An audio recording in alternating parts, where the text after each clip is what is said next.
Why hello everyone who might be watching this video. If you're experiencing this on the day I've uploaded it, then happy Star Wars Day. May the 4th be with you. And if you are watching this video on another day, then I hope you stick around anyway. It's always a good day to talk and hear Star Wars. For those who are new to this channel, I am a huge fan of Star Wars. I've said this before and I'll no doubt say it again.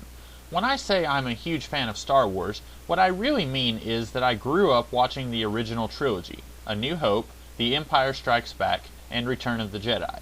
Those films are a part of my bread and butter, and have irrevocably impacted my views on stories and pop culture in general. This may sound really strange to say about fictional characters and movies, but I don't think I can imagine my life without growing up with the Star Wars films. I was 10 years old when Star Wars The Phantom Menace came out in theaters. My parents, my sister, and I went to see it in theaters. Growing up, our family usually didn't go to the movies that often, maybe 3 or 4 times a year. Anything else we usually just watched on TV whenever it came out, or we watched something that we owned on VHS. So to say that this was a special occasion is a bit of an understatement.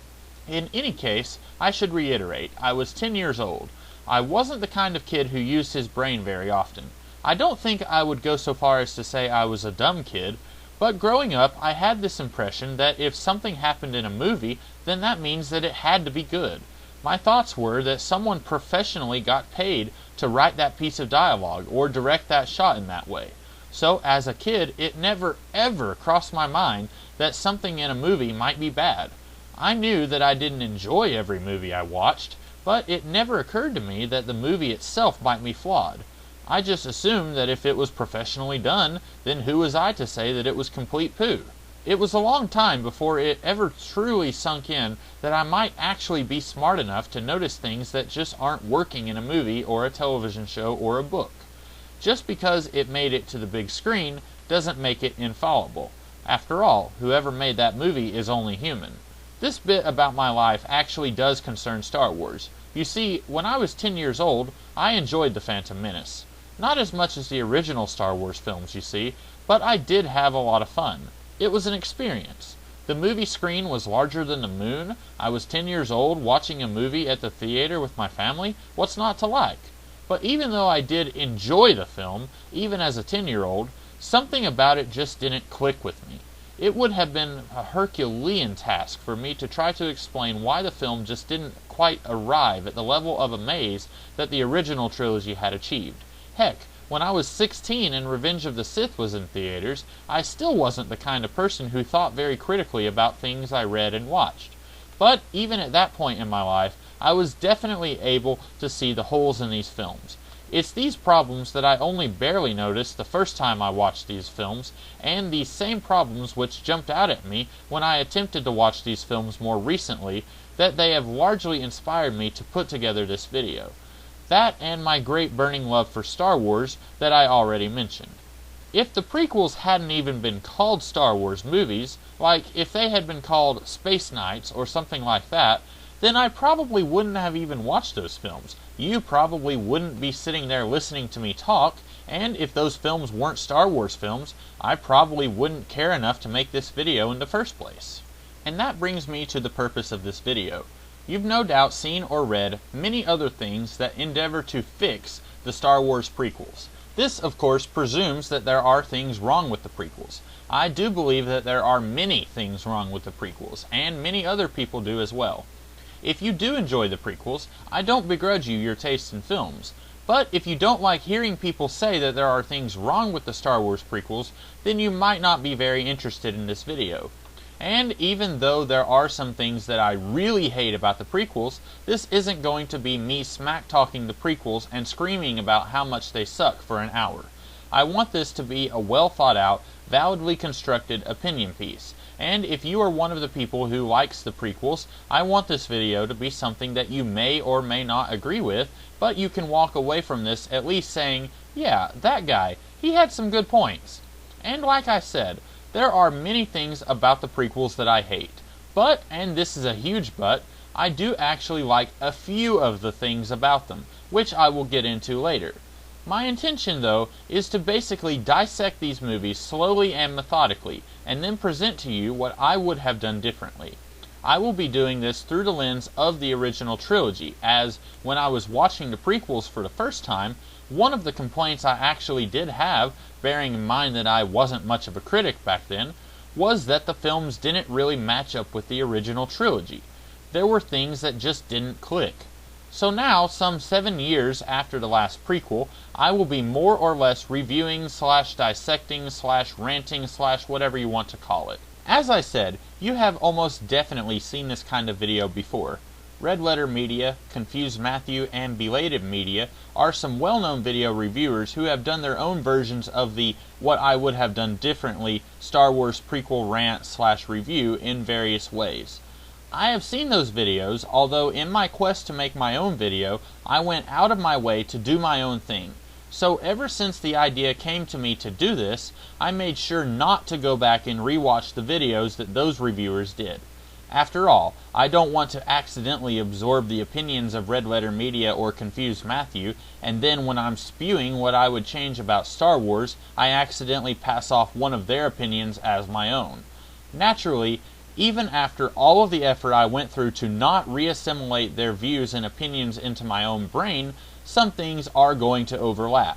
I am not going to deliberately take points from the videos of those good gentlemen, but with a fan base as large as the Star Wars one, it is of course natural that some people will have similar ideas. And with the internet, it is only natural that those people will want to put those ideas out there for others to enjoy.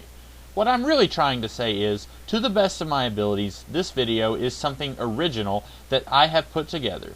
If the occasion comes where I am talking about something that I know for a fact someone else has covered before somewhere, then I will do my best to credit them as the originator of that notion, or at least the one who I first heard it from. I should also mention that this is a radical interpretation of the 3 prequels. To the best of my ability, I've constructed this video so that I am talking about the prequels in order. But in some cases, there are certain things that overlap between multiple films, and then it will be slightly more difficult to avoid talking about Attack of the Clones if I'm still in the middle of what I am discussing about The Phantom Menace. Hopefully, you've seen these movies and are familiar enough with them as to not get too lost when I start talking about these movies and I perhaps jump around a little bit. Okay, with the introduction out of the way, I think it's time to talk about some Star Wars. First, I want to talk a little bit about some of the things in these movies that I actually liked. You may hear some people say that the prequels were the worst things in existence and that every single thing about them was bad. I don't actually think this is true, and I would even go so far as to say that the people who say this probably don't fully believe it themselves. It's true that the movies are pretty bad, and even so much so that when my sister wanted to watch all 6 of the theatrical Star Wars movies in the order of how they came out, I wanted to watch them with her. I was able to watch the original trilogy and then The Phantom Menace. While many of the things in The Phantom Menace bothered me, I was at least able to sit through it from start to finish. This was not the case with Attack of the Clones or Revenge of the Sith. I do not know what exactly it was about those movies, but it got so bad so very soon into Attack of the Clones that I got up and left, and I never looked back. I still haven't seen Revenge of the Sith in its entirety since I saw it in theaters when I was in high school. I should also mention that it is very seldom that I will just get up and walk away from a movie if it is not finished. Having said that, these movies still are not the worst things in existence as some people would have you believe. Enough stalling, Comics Kid. What is it you like about these movies? To start off with, let me talk about the bad guy. I talk a lot about superheroes and the structure of superhero stories. Specifically, the function the bad guy fills in a superhero story is crucial. If the story gets the bad guy wrong, or just doesn't get the bad guy at all, then the whole story will fall apart. Now, you might not think the Star Wars movies are really superhero movies, but I would say they are, or at the very least, they are close enough that my thoughts on the importance of the bad guy in superhero movies are worth mentioning here. I did actually like Senator Palpatine's big master plan that spread out throughout the 3 prequels, at least to a degree.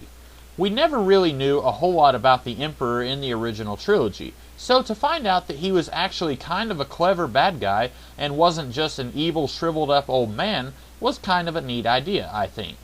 He was also one of the only people in the 3 prequels who seemed to consistently be reasonably clever and not prone to being an idiot for the sake of the story needing to go in a specific direction that it could not go in if the characters were all smart and actually used their brains.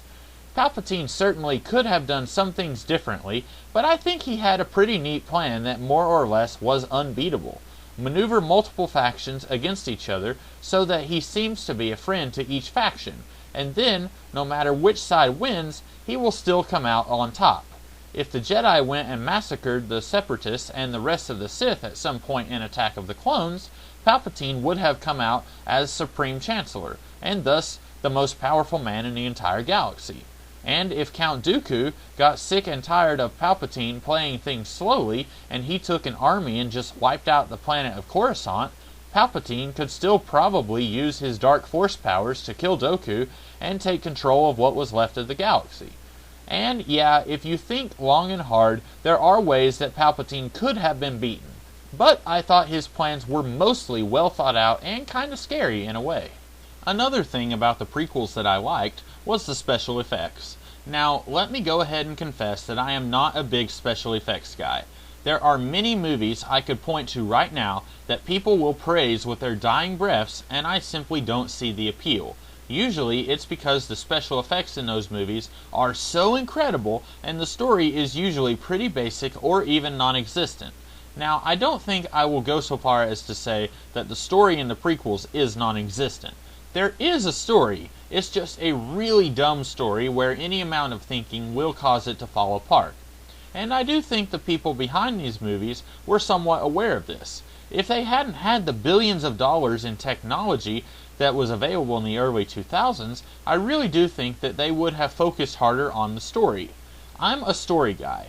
If a story doesn't make sense, I am very unlikely to say that the story is good. And I also am very much about characters. If the characters are unlikable scumbags, or if they do and say things that make no sense in the context of the story and are not what a real person would say, then I am very likely going to say that the story is crap. Yeah, I know, I'm supposed to be talking about the things in these movies that I like.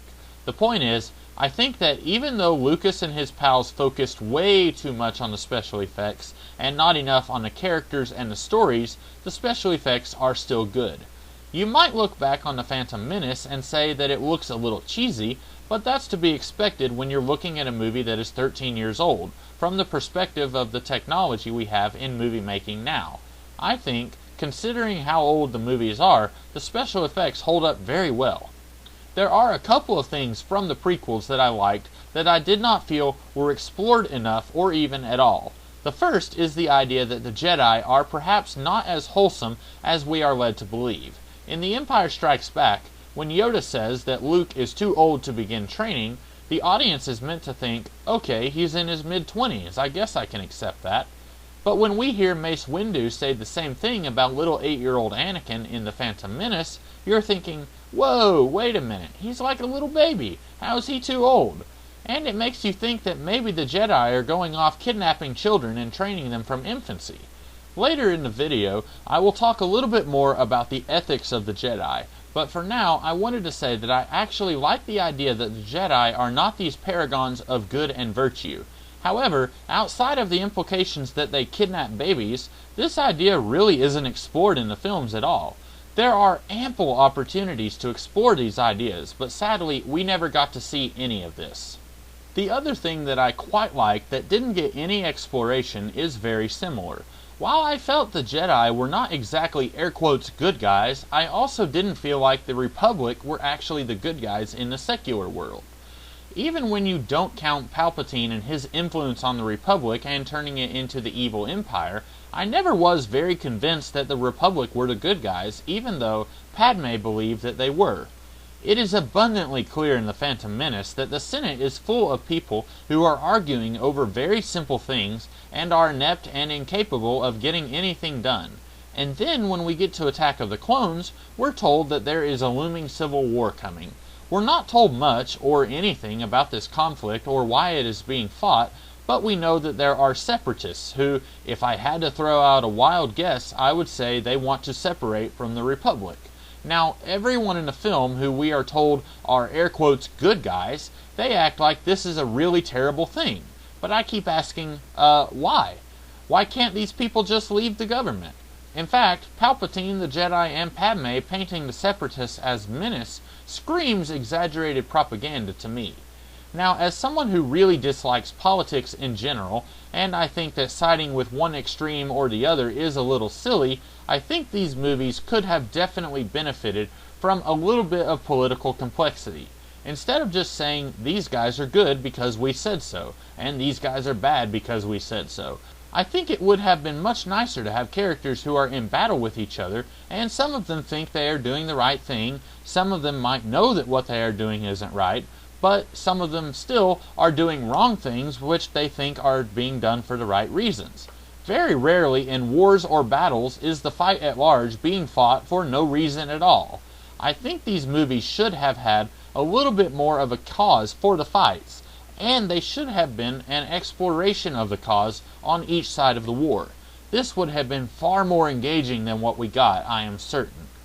Now, those are the core things from the prequels that I like.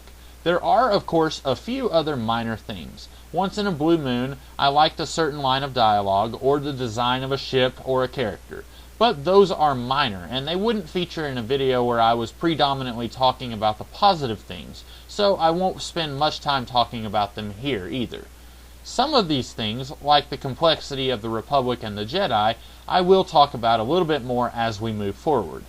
Now, as I mentioned earlier, this video is my own version of what I would have done differently in the Star Wars prequels.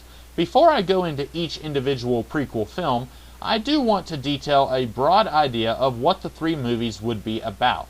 If you watch the original trilogy, you would say that the movies are about the rise of Luke Skywalker.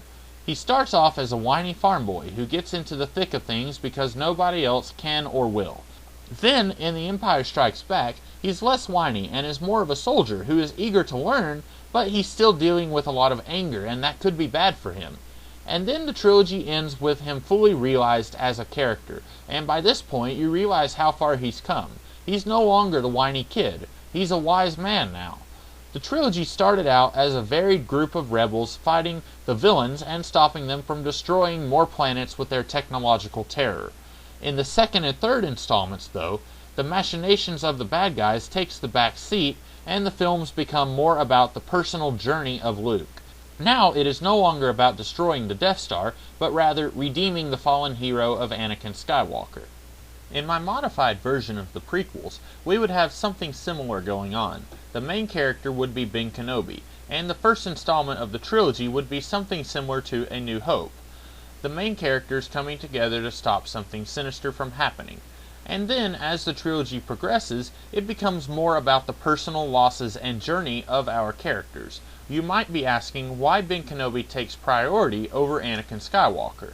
And if I'm being honest, the reason for that is, while I think Anakin's fall from grace is worth telling a story about, I don't think it is interesting enough to take up an entire trilogy.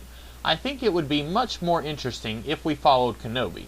As for Anakin, throughout the trilogy he would still be present, but his importance would probably be relegated to the level of importance that Han Solo had in the original trilogy. Very important supporting character, but he's not the protagonist. Also, lots of props to artist Aaron Diaz, who originated the idea that Anakin should have had a decreased role in the prequels. Go look at his drawings of a concept he calls Star Wars 1999, which is his own version of the prequel trilogy, only using information that we knew before The Phantom Menace came out. Seriously, Google Aaron Diaz Star Wars 1999 and you won't regret it. The man's an artistic genius. Now, while the movies would be focusing on character growth for our main characters, the plot happening in the background would be the Clone Wars. I don't think words can really capture how furious I was that we never got to really see the Clone Wars in the movies. Yeah, I know that we got the Genndy Tartakovsky shorts that were compiled into 2 direct-to-DVD movies, but I hated the first one as it really lacked anything resembling a story. And while I like the direct-to-DVD animated film where Anakin got his own protege and rescues Jabba the Hutt's nephew, I didn't really understand why that was even called the Clone Wars, as it had nothing to do with, well, clones. I guess there's an ongoing series that spun out of that movie, but I didn't watch it because I don't have a whole heck of a lot of time to watch a series like that. And after being burned by the Tartakovsky movie, I don't feel like paying money for something that will be terrible. Not to mention, for me, the story of Star Wars begins and ends with the movies, specifically the theatrical movies. I guess that makes me a casual fan, but is that a bad thing? Should I be required to go watch 5 years of an animated series that tells the story that I was actually supposed to get in the movies? No, not even a little bit. Credit to Red Letter Media for putting this in more eloquent terms than I am here, but if the film does not make sense on its own, then it fails as a story. This reminds me of my creative writing classes I took in college. When we were put into groups, my professor was adamant that when my story was being discussed, I was not allowed to talk. And at times, this drove me crazy, but it was good. It taught me that if someone is confused by some aspect of my story, then I should not be allowed to explain it in person. In reality, if I go to a movie and I am confused, I am not going to have George Lucas there to say, well, you have to go and watch 5 years of the Clone Wars cartoon on Cartoon Network, and read the books, and buy the lunchboxes, and the toys, and play the role-playing game. No. The movie has to stand and exist on its own. I am not against the spin-off material and merchandise, but those absolutely should not exist because the films didn't get it right in the first place. The films need to be their own thing that exist on their own and get the story right on their own, and the television show needs to be supplemental, not mandatory. So anyway, the Clone Wars would actually be the main focus of the prequels. Yes, prequels plural. I feel like there is so much potential in this tiny concept that was just a throwaway line in A New Hope that I would not keep this war isolated to one film. This war would already be on the rise by the time The Phantom Menace starts, and we would have our main characters be brought together to combat some particular menace or threat in the beginning of the war. And then the wars would keep going in Episode 2 and would come to some sort of conclusion by the end of Episode 3. In the same way that the original trilogy was the same bad guys throughout the whole trilogy and the same good guys fighting different fights against those villains, the prequel trilogy should be some kind of big, huge, overarching conflict, like the Clone Wars, and then each film is actually about the growth of the characters over the course of one of the battles that are part of the Clone Wars. To this end, the films would not take place over the span of 13 years like the actual prequels did.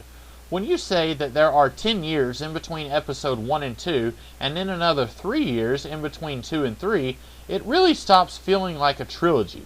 It feels much more like 3 standalone films that have some of the same actors and characters. I guess, in theory, it would be possible to do an actual trilogy with so much time separating each film, but the prequels we got didn't really do that. The story of the first film is pretty much taken care of by the end of the film, and the characters aren't really aware of any loose plot threads. In the second film, we more or less get the same thing. A threat is happening, the heroes put a stop to it, but this time the villain escapes. I'm not sure why he escaped, since he was decapitated 20 seconds into Revenge of the Sith, where what people actually came to the prequels to see finally started happening. I could keep talking about the problems of the prequels in such broad terms, but I think it's about time for me to take this chance to just go ahead and start talking about each of the prequels individually, and talk about what would be done differently. Star Wars Episode 1: The Phantom Menace. As I mentioned, this is probably my favorite of the 3 prequels. Not that it's a good movie, because I don't think it is, just that there's less to hate here than the other 2 films. It's also maybe the one movie in the trilogy that I would modify the least. Keep in mind there are still plenty of things to tweak, but when I look at my ideas for The Phantom Menace and then the other 2 films, this is the one that comes away resembling the movie I am talking about the most. For one thing, I want to talk about the main characters, Qui-Gon Jinn, Ben Kenobi, and Anakin Skywalker. Qui-Gon still exists, but he has a reduced role in this film. He is a well-respected Jedi Knight, but he is not Kenobi's mentor. Remember in The Empire Strikes Back, Obi-Wan's ghost said, "Was I any different when you taught me?" He will only come into play in the story in the last 20 minutes or so, and he will die at the hands of the evil Sith Lord. More on him later. About a year ago, I had written some very lengthy articles on how I would fix the Star Wars prequels, and originally, my idea was to combine Qui-Gon Jinn with Obi-Wan Kenobi, taking all of the best aspects of Qui-Gon that we like and giving them to Obi-Wan.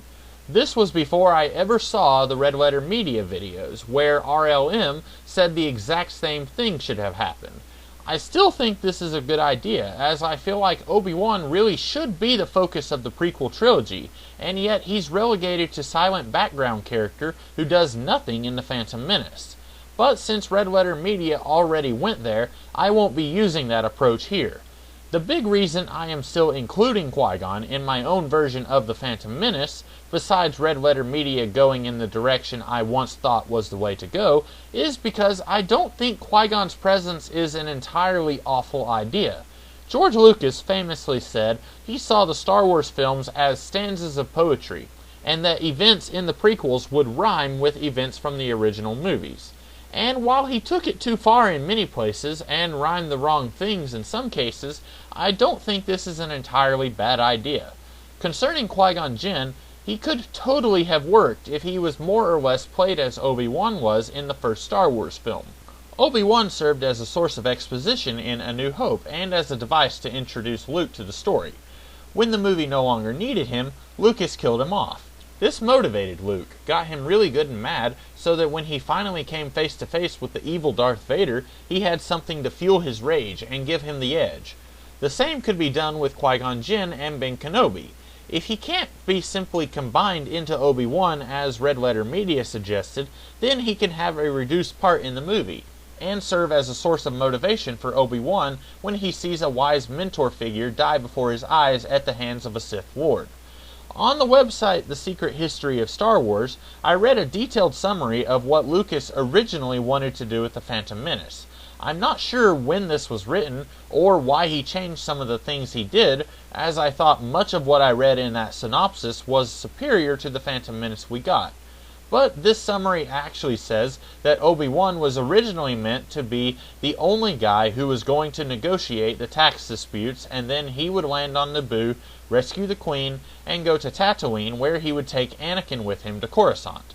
It was only then that these guys got to Coruscant and we met the Jedi Council that we first saw Qui-Gon Jinn.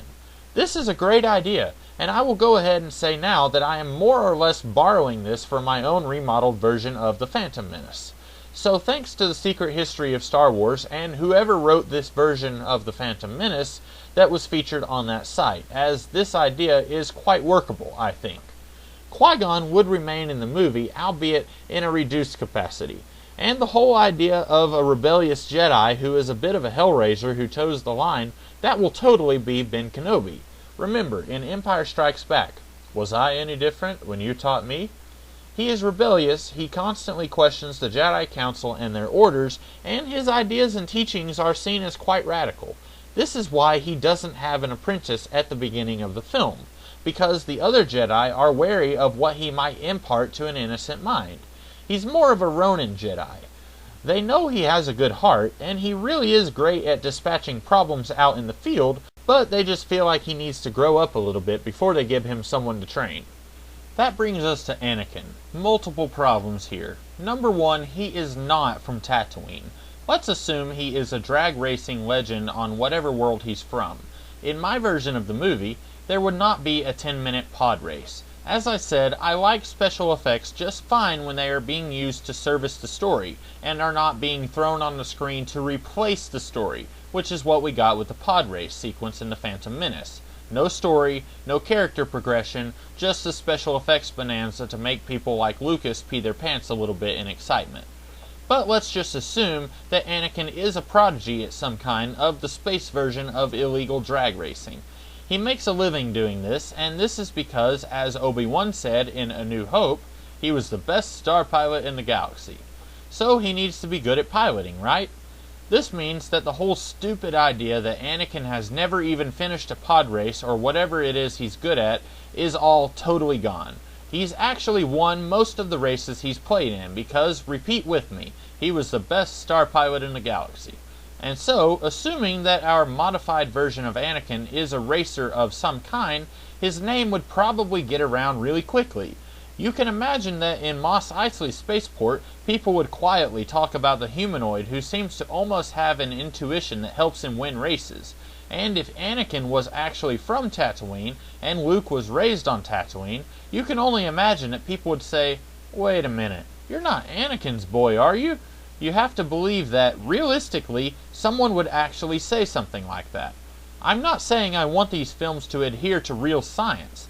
If the real science cannot produce a laser sword that cuts through anything, then I don't have to see real science in my Star Wars films. But I do want to have characters who act like real people and say and do things that real people would do.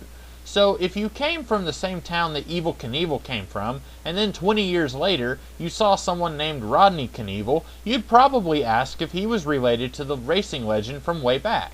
And since Luke seems to know nothing about his father at all when he's an adult in A New Hope, then we can assume that he didn't grow up hearing people ask if he was related to the racing legend Anakin Skywalker. So Anakin is from some backwoods planet that is similar to Tatooine, but is not Tatooine. More things I'd do differently with Anakin. He's not a kid. When revisiting the single most famous franchise in existence, let's not make our female lead a pedophile, okay? Even if she doesn't make a move until they're both much older, I don't really see the point of getting a 10-year-old kid for the part of Anakin if you're just going to recast him in the next movie.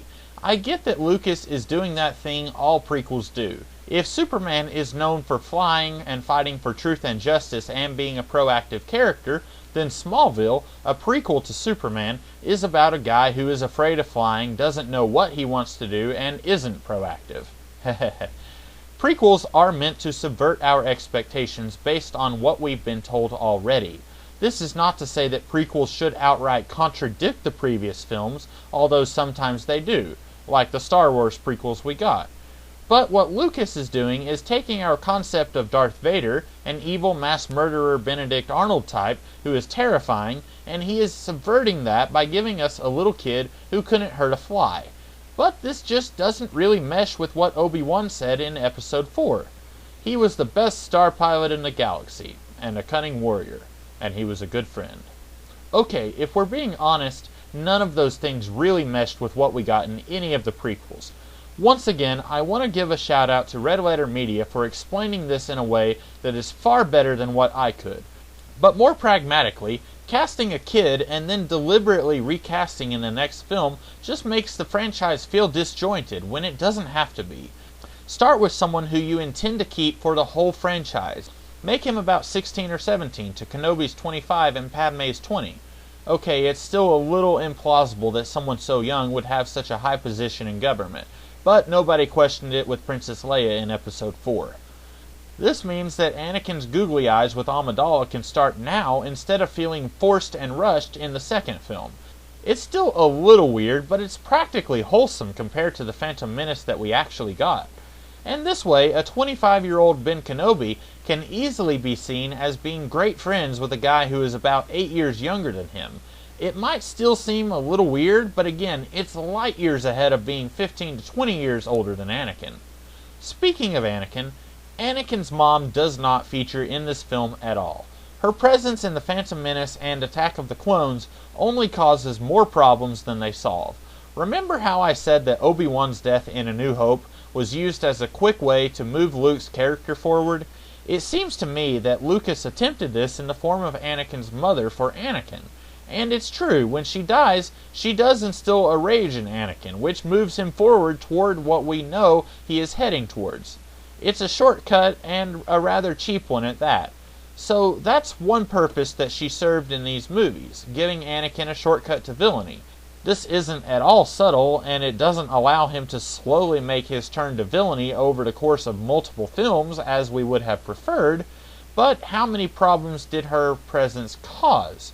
Well, for one, It is through her that we get the ridiculous virgin birth that is never alluded to again. Yeah, I get that Palpatine is explaining that he might have helped create Anakin in one of the scenes in Revenge of the Sith, but a maybe isn't good enough. Especially when something as simple as he was born, his father was a drifter, the end, is just as effective and doesn't even need an explanation. Something that shouldn't even need to be explained is the following. If you create a story point that makes your job as a writer harder, then it almost certainly doesn't belong in the story. Or as my creative writing professor used to say, keep it simple, stupid. More things that Shmi Skywalker made more problematic by her very existence. The fact that a hero can't really go and be a hero if he is staying with his mom. If you don't believe me, go take a look at Superman, Batman, Harry Potter, Ghost Rider, The Dark Crystal, the Home Alone films, The Goonies, The Green Hornet, Daredevil, Green Lantern, and oh, what's this? Luke Skywalker from Star Wars. Lucas clearly knows that the parental figures in a story only get in the way of the hero going and doing stuff, so he contrived some nonsense story point about how Qui-Gon Jinn did everything he could, but he just couldn't save Shmi. We know that this is nonsense because the Jedi do nothing but sit around in a circle and talk about doing stuff without actually doing stuff. Many thanks to Confused Matthew for really bringing this one to my attention whenever he talked about the Jedi Order in his reviews. The Jedi, who are supposed to be crime-fighting space knights, are really lazy and don't do anything unless the plot needs them to. And since the plot doesn't need them to save Anakin's mom, because then he can't go and be a protagonist because he's living with his mom or whatever, the Jedi don't go and rescue her, even though they have no excuse not to. You might say that the Jedi don't have any power outside of the Republic, but that doesn't seem to stop Qui-Gon from trying to trick Watto into using Republic credits outside of the Republic. Thank you, Red Letter Media, for pointing that one out. Not to mention, the Jedi were on Naboo. Then they fly to Tatooine while missing an essential part in their ship. So these planets must be pretty close. Even though we're told that Tatooine is not part of the Republic, it is made very clear that Naboo is. And so, even if you try to convince me that the Jedi don't have any power outside of the Republic, I kinda doubt that they'd let something as abhorrent as slavery keep going, especially when it's so close to home.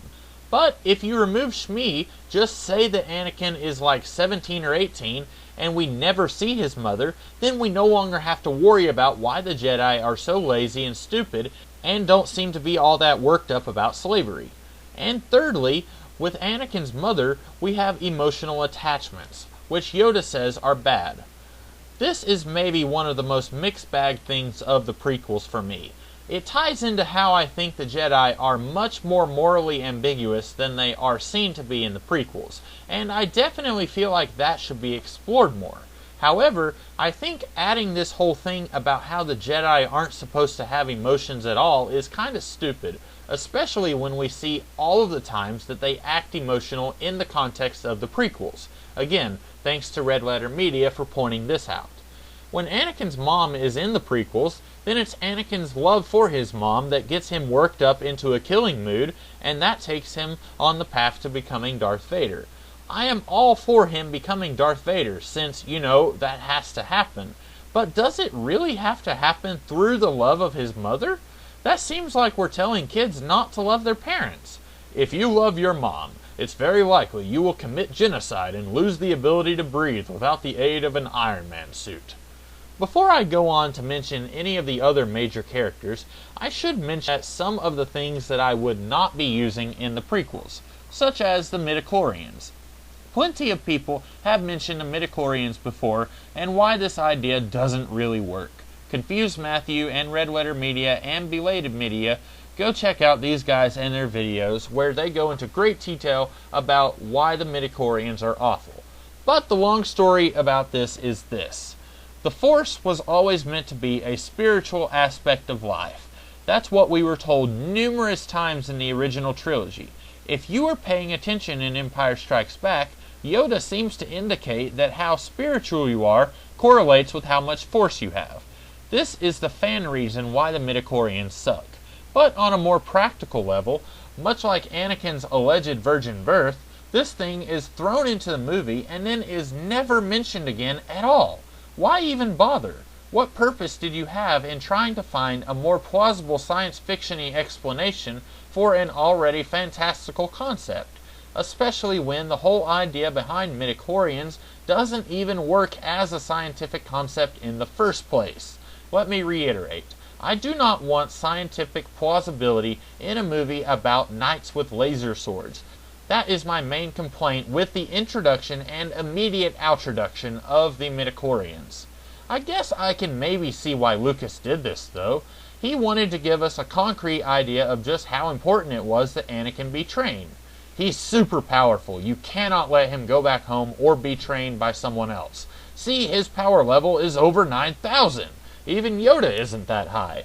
But this goes back to the idiom that I learned in my creative writing classes in college. Show, don't tell.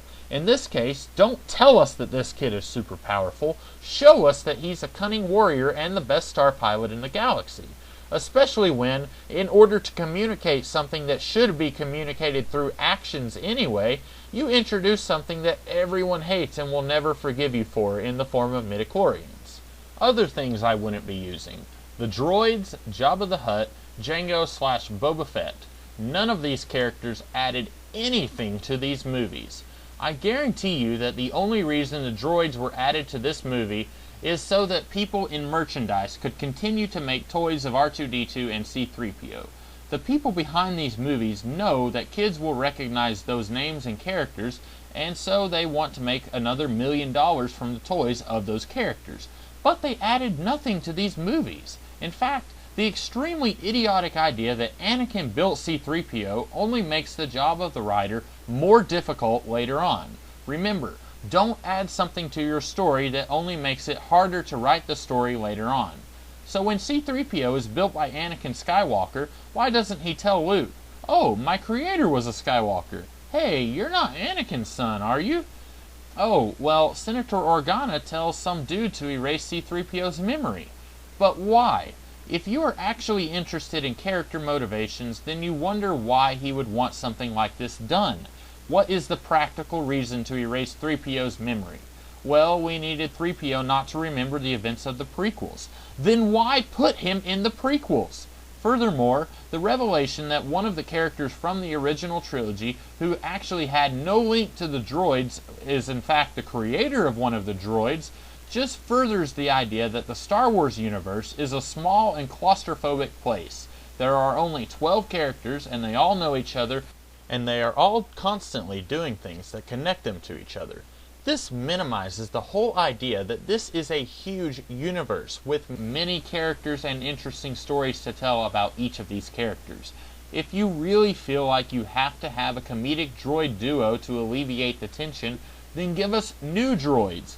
That would actually enforce the idea that this franchise is full of a cast of sprawling characters. Or, if you absolutely have to have 3PO and R2-D2, then do not say that Darth Vader built C-3PO. I reiterate 1,000 times, there is no reason for R2 or 3PO to be in this film. They bring nothing to this story. The same for Jango Fett and Jabba the Hutt. And that shot at the end of Revenge of the Sith, where we see the Death Star being built, yep, gone. In the original trilogy, after the Death Star was destroyed, we see that in the span of maybe 2 or 3 years, we see that another one, bigger and better, was nearly completely built. And yet, for some reason, we see the original Death Star being built at the end of Episode 3. So it took them 20 years to get that thing fully operational? Remember, in A New Hope, one of the Empire guys says, "And until this battle station is fully operational, we are vulnerable." So why does it take them 20 years to not be operational? When, in Return of the Jedi, straight out of the Emperor's mouth, "Now witness the firepower of this fully armed and operational battle station." All of this nonsense can be solved by removing that stupid shot of the Death Star being built.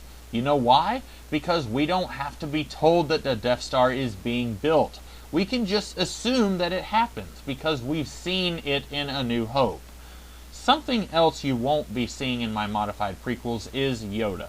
Let me be the first to say that when I was younger, the scene in Attack of the Clones where Yoda busts out his own lightsaber and fights Christopher Lee was pretty awesome.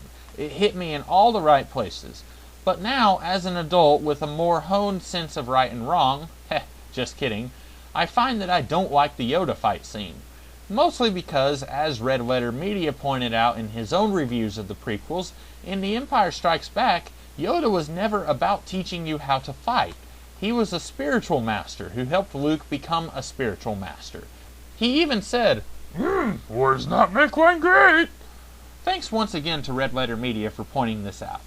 So while it might be neat to see Yoda fight Dooku because it's unexpected, it's also something of a slap in the face to what Yoda was all about in The Empire Strikes Back. And you might be saying, but Comics Kid, you don't have to have Yoda fight Dooku or the Emperor in your prequels. Why are you not even using him at all? And basically the reason for that is, if, say, 30 years down the line, someone wanted to watch all of the Star Wars movies in chronological order, I would want the Yoda reveal in Empire Strikes Back to actually be a reveal. Yeah, if someone watched episodes 1 through 6 in order, they would find out about Anakin Skywalker / Darth Vader thing long before Luke did, but that is something that kinda has to be featured in the prequels. Yoda, while important in that he trained Obi-Wan, we never got the sense that he was always at the forefront of the battles before Luke was born. So I like the idea of Yoda just not even showing up in the prequels. Again, this also comes back to the question of what purpose does this character serve in the movie? Like the droids and Jabba the Hutt, I don't really think Yoda adds anything other than allowing the people in merchandise to make more Yoda stuff. Anything and everything that Yoda did could have been done by one of the other Jedi. So sadly, Yoda does not show up in my modified prequels. I don't actually have a whole lot to add about Padme Amidala.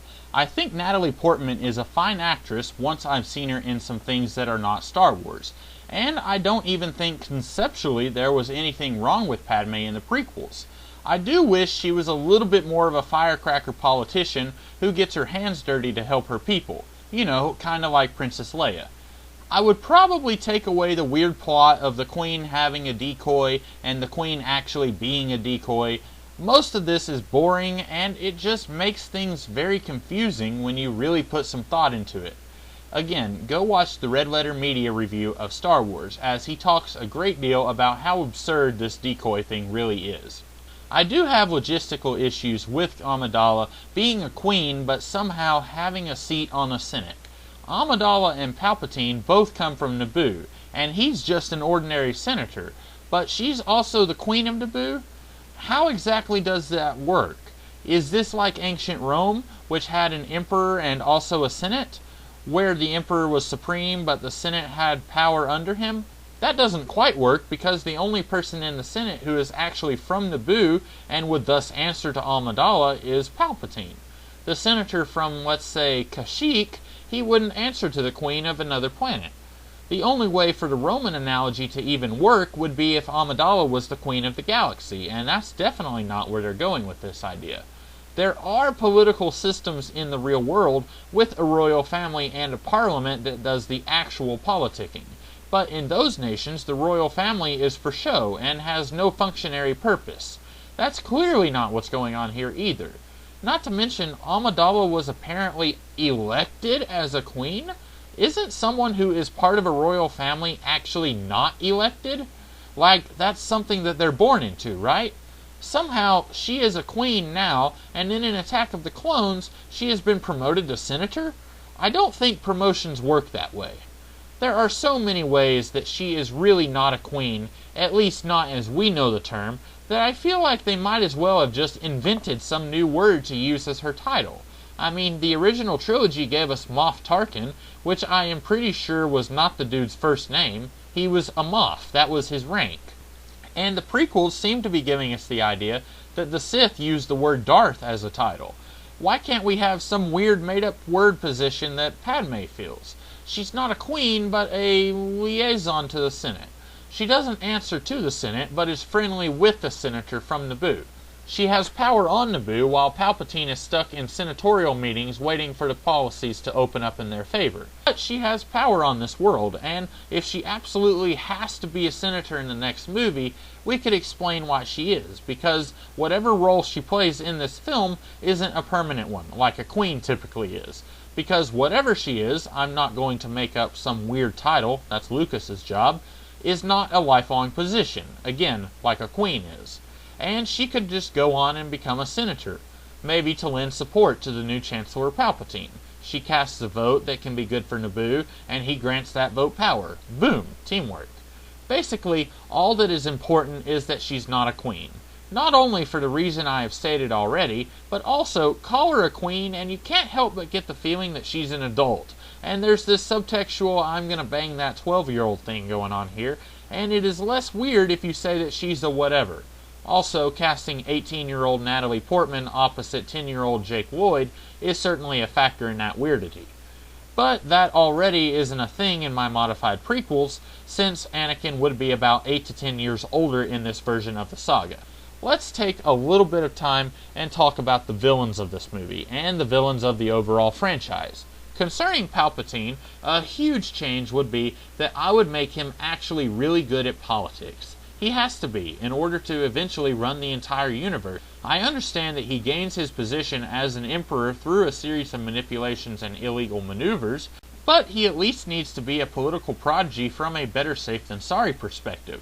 What if he's able to manipulate the Queen and the Federation leaders, and then he ends up being in charge of the Senate, but he sucks at public speaking? This guy needs to be one of the most charismatic and successful politicians the Republic has ever seen. Is he using the Force to reinforce his abilities as a politician? Maybe, though that would never be brought up. But ultimately, we need to get a throwaway line or see him in action briefly at the beginning of the movie. Something that would let us know that if he ever does take over the galaxy, he is actually going to be pretty good at it. And now, one of the major things that I would be changing with the prequels, the Sith Lords. One of the big things that bugged me about The Phantom Menace, even the first time I watched it, was that Darth Maul didn't really have anything to do. We don't actually know anything about him. We know that the Emperor calls him Darth Maul, but that's probably not his real name. We don't know what his personality is like, we don't know where he came from, or what his background is like. Now, I will say that visually he looks very cool. The idea of a double-bladed lightsaber, that was enough to make me salivate when I was 10 years old. But as a character, he fails very hard. He is interesting as dried paint because he has no personality at all. So he's gone. He will be replaced by Count Dooku. This actually involves Revenge of the Sith also, as I don't feel like General Grievous adds anything to the story either.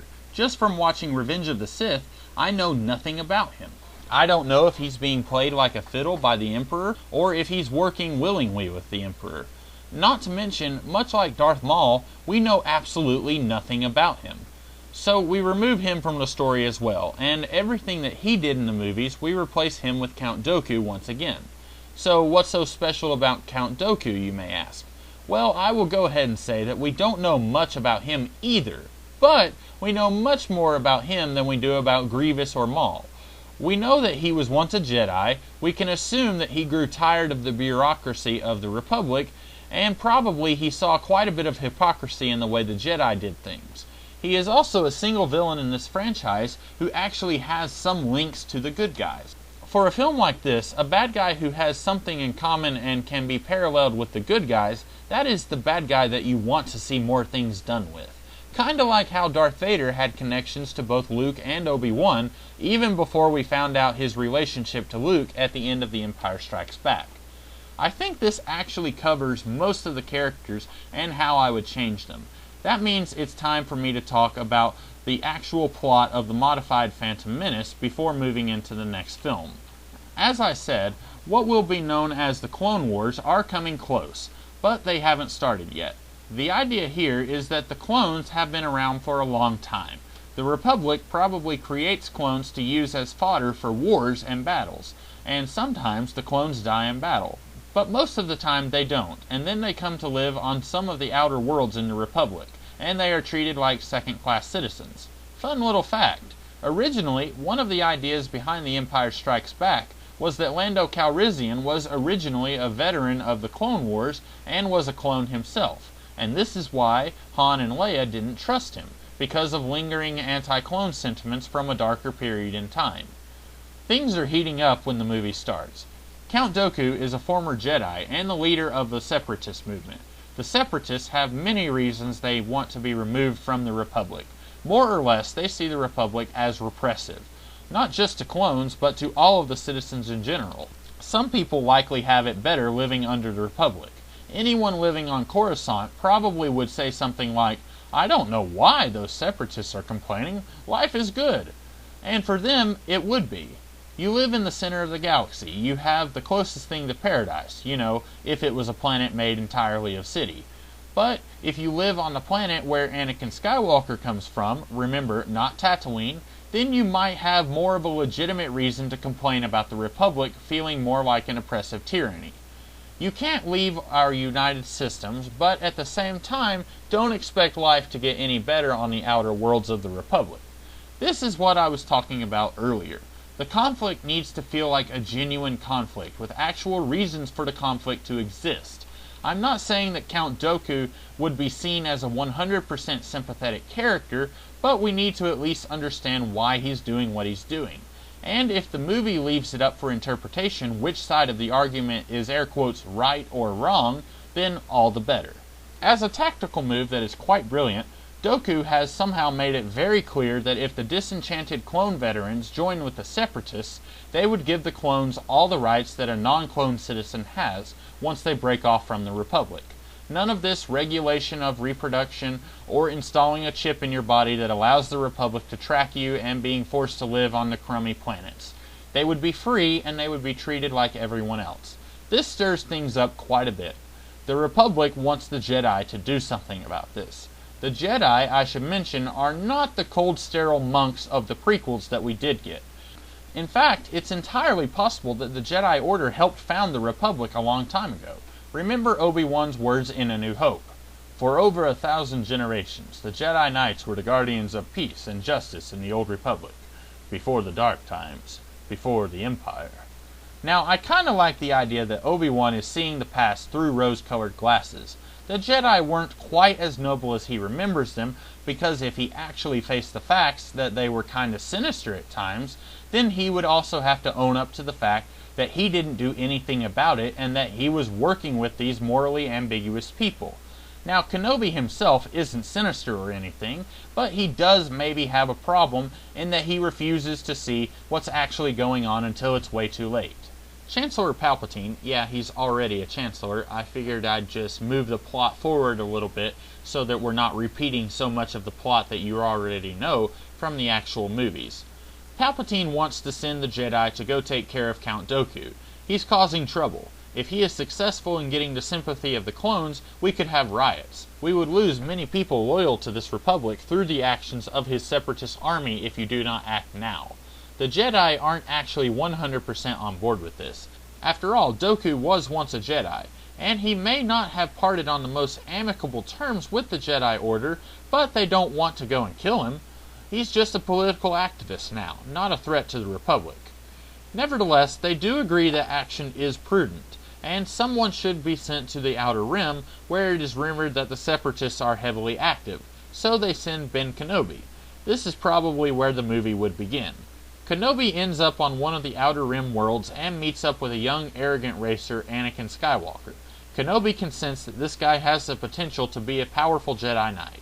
If he was born closer to the central system, he might have been noticed at a younger age and trained to become a Jedi like himself. Anyway, Separatist extremists find Kenobi and are trying to kill him, which leads to a decent big action scene. This is because Chancellor Palpatine has warned his disciple, Count Dooku, leader of the Separatists, that a Jedi Knight was coming to shut them down. Remember, this is a dude who is a puppet master. Anakin Skywalker sees this guy being chased and gives him help, because he's rowdy, and if he sees a fight breaking out, he wants to get in on that. Anakin and Ben capture one of the Separatists, and Ben uses his mind powers to find out what their plan is. They're planning to assassinate the liaison to the Senate from the planet Naboo, one Padme Amidala. Ben doesn't think this makes much sense because Padme is one of the few people in the Republic who is lobbying to have discussions with the Separatists and at least consider some of their more reasonable demands. She doesn't want to see the war break out, and she firmly believes that the stubborn attitudes of the rest of the Republic will lead to a deadly war. Anakin and Ben go warn this woman that she is in mortal danger. Back on Coruscant, homeworld of the Republic, there is a meeting of some kind.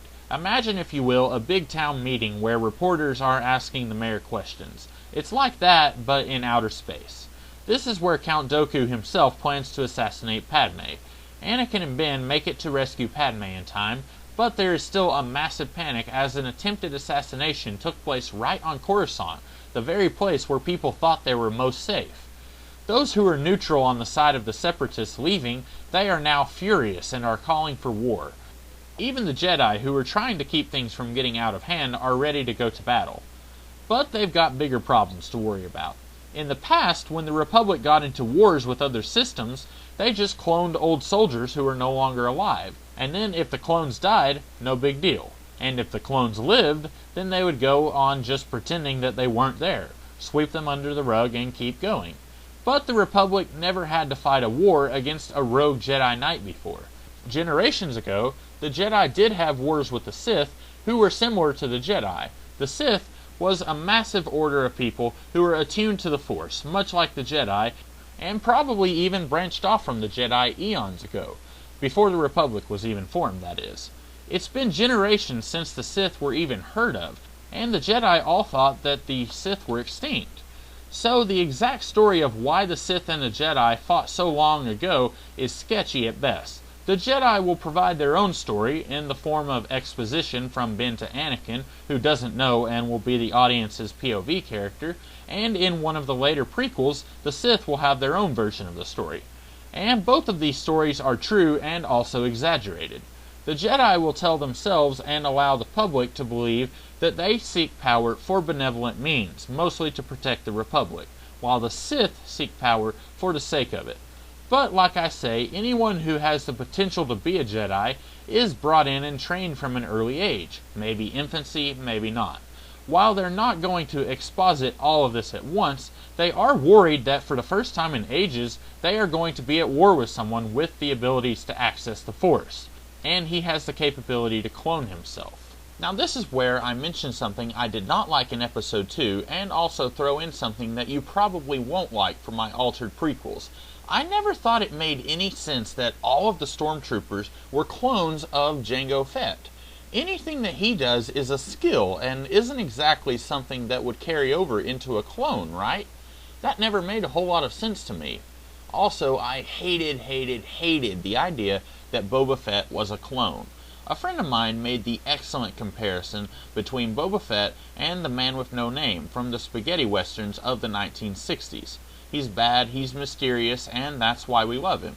When you go and add something stupid to his backstory, like he is a clone who ages at normal speed, that makes him less mysterious, and therefore we like him a lot less. Or at least, it makes me like him a lot less.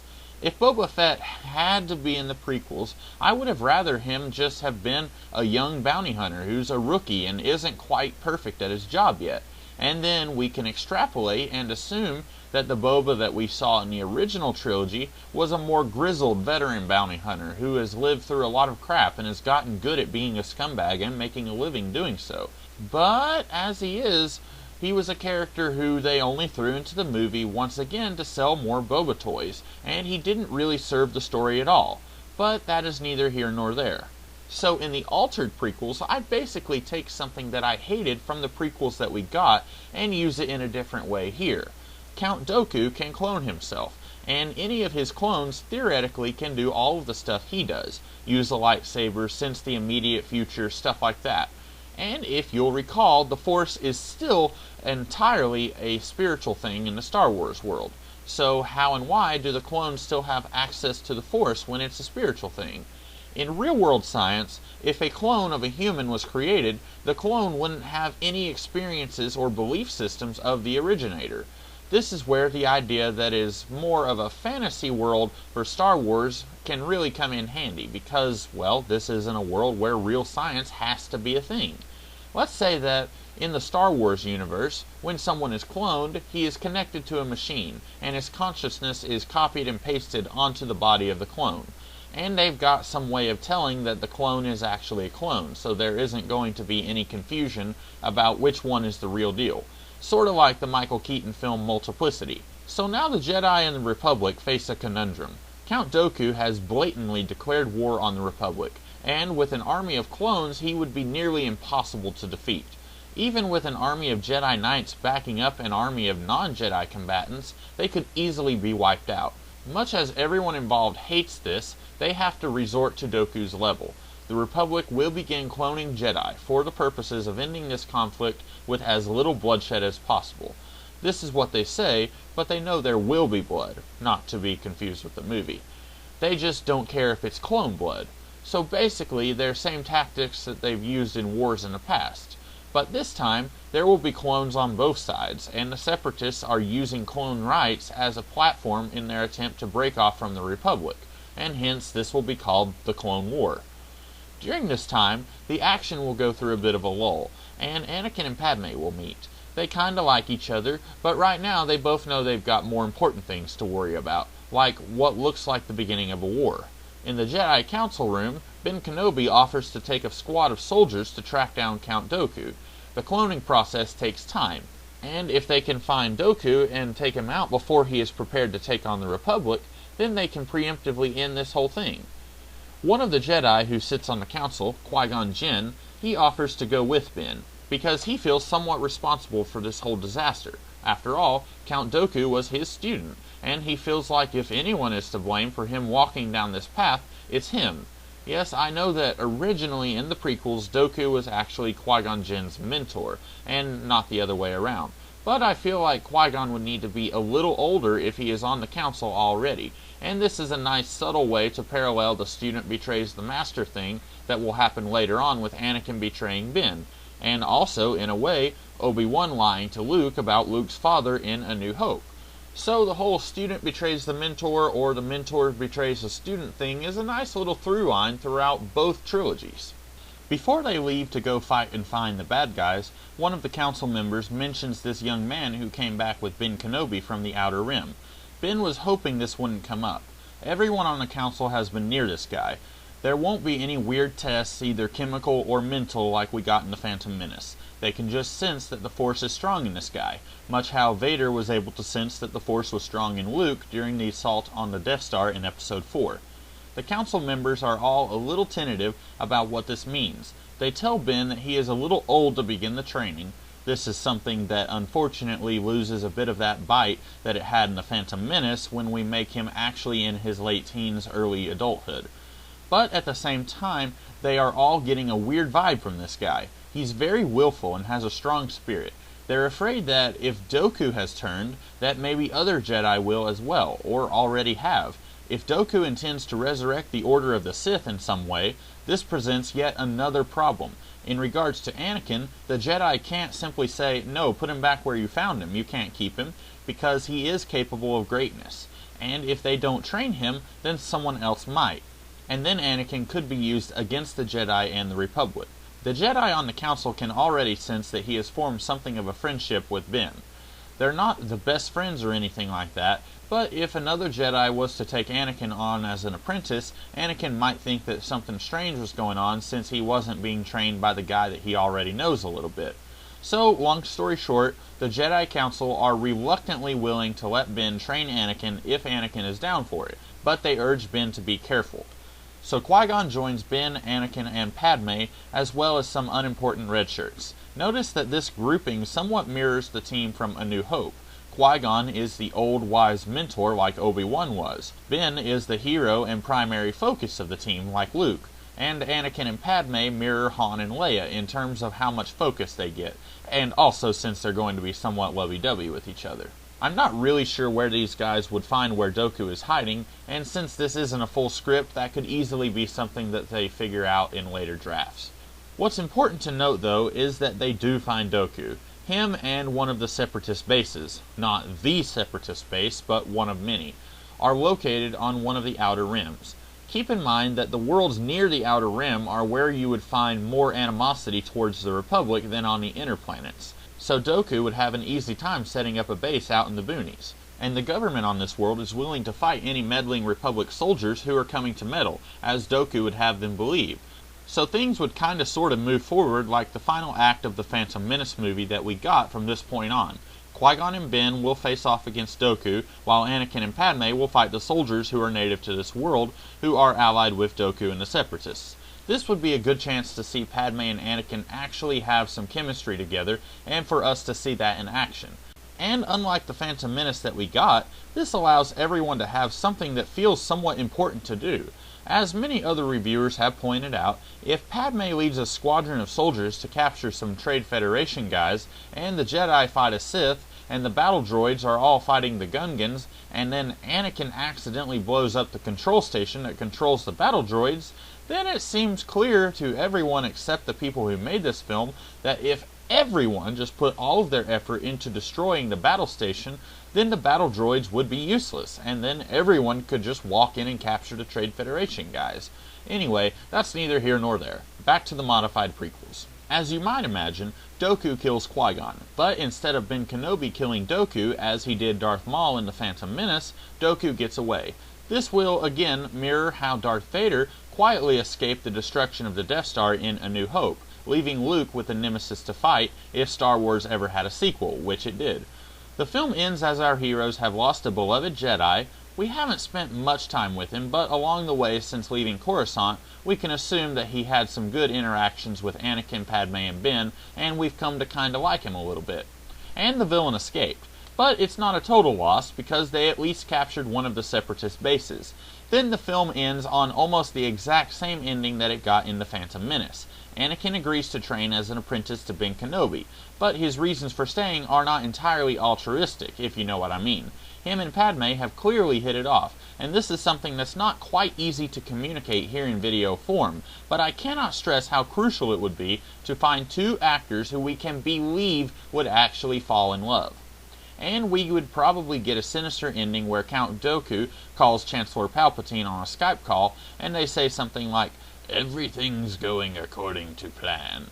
You see, this goes back to just how brilliant a tactician Palpatine is. The assassination against Padme really wasn't important. Even if it did not succeed, it would have most definitely plunged the Republic into war, which it does. And if it did succeed, Palpatine likely sees Padme as a threat to his big endgame of permanently putting the galaxy under his power.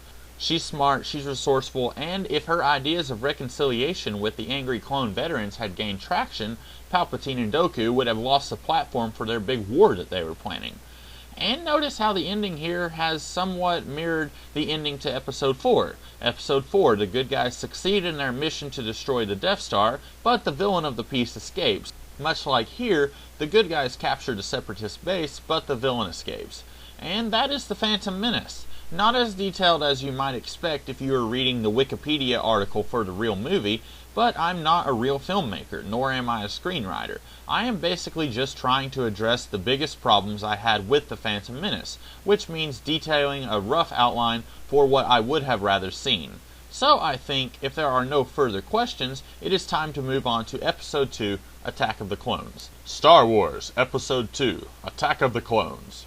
Since the clone crisis / debate / kerfuffle is an ongoing thing throughout all three of the prequels, it wouldn't make much sense to call this installment of the franchise Attack of the Clones. But unlike many fans and audiences, I didn't actually have a problem with the title.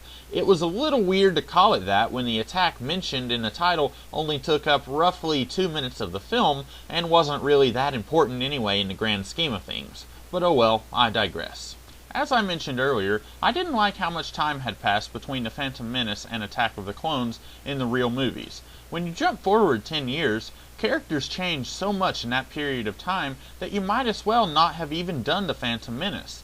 In 4 years, I've changed tremendously as a person, and I haven't even fought in a war. I can't imagine how much Anakin and Padme would have changed over the course of 10 years, which, as I said, makes The Phantom Menace seem really unimportant in the overall saga. So, no more than 5 years will have passed since The Phantom Menace. Maybe more like 3. and upon some quick Googling, it seems that it was 3 years in between A New Hope and Empire. Huh, look at that. Parallels at work again.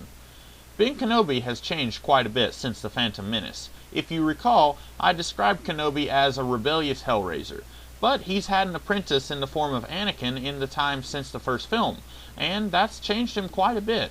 If you will, think of someone who you knew from high school, who was wild and liked to party. I'm thinking of several people like that right now.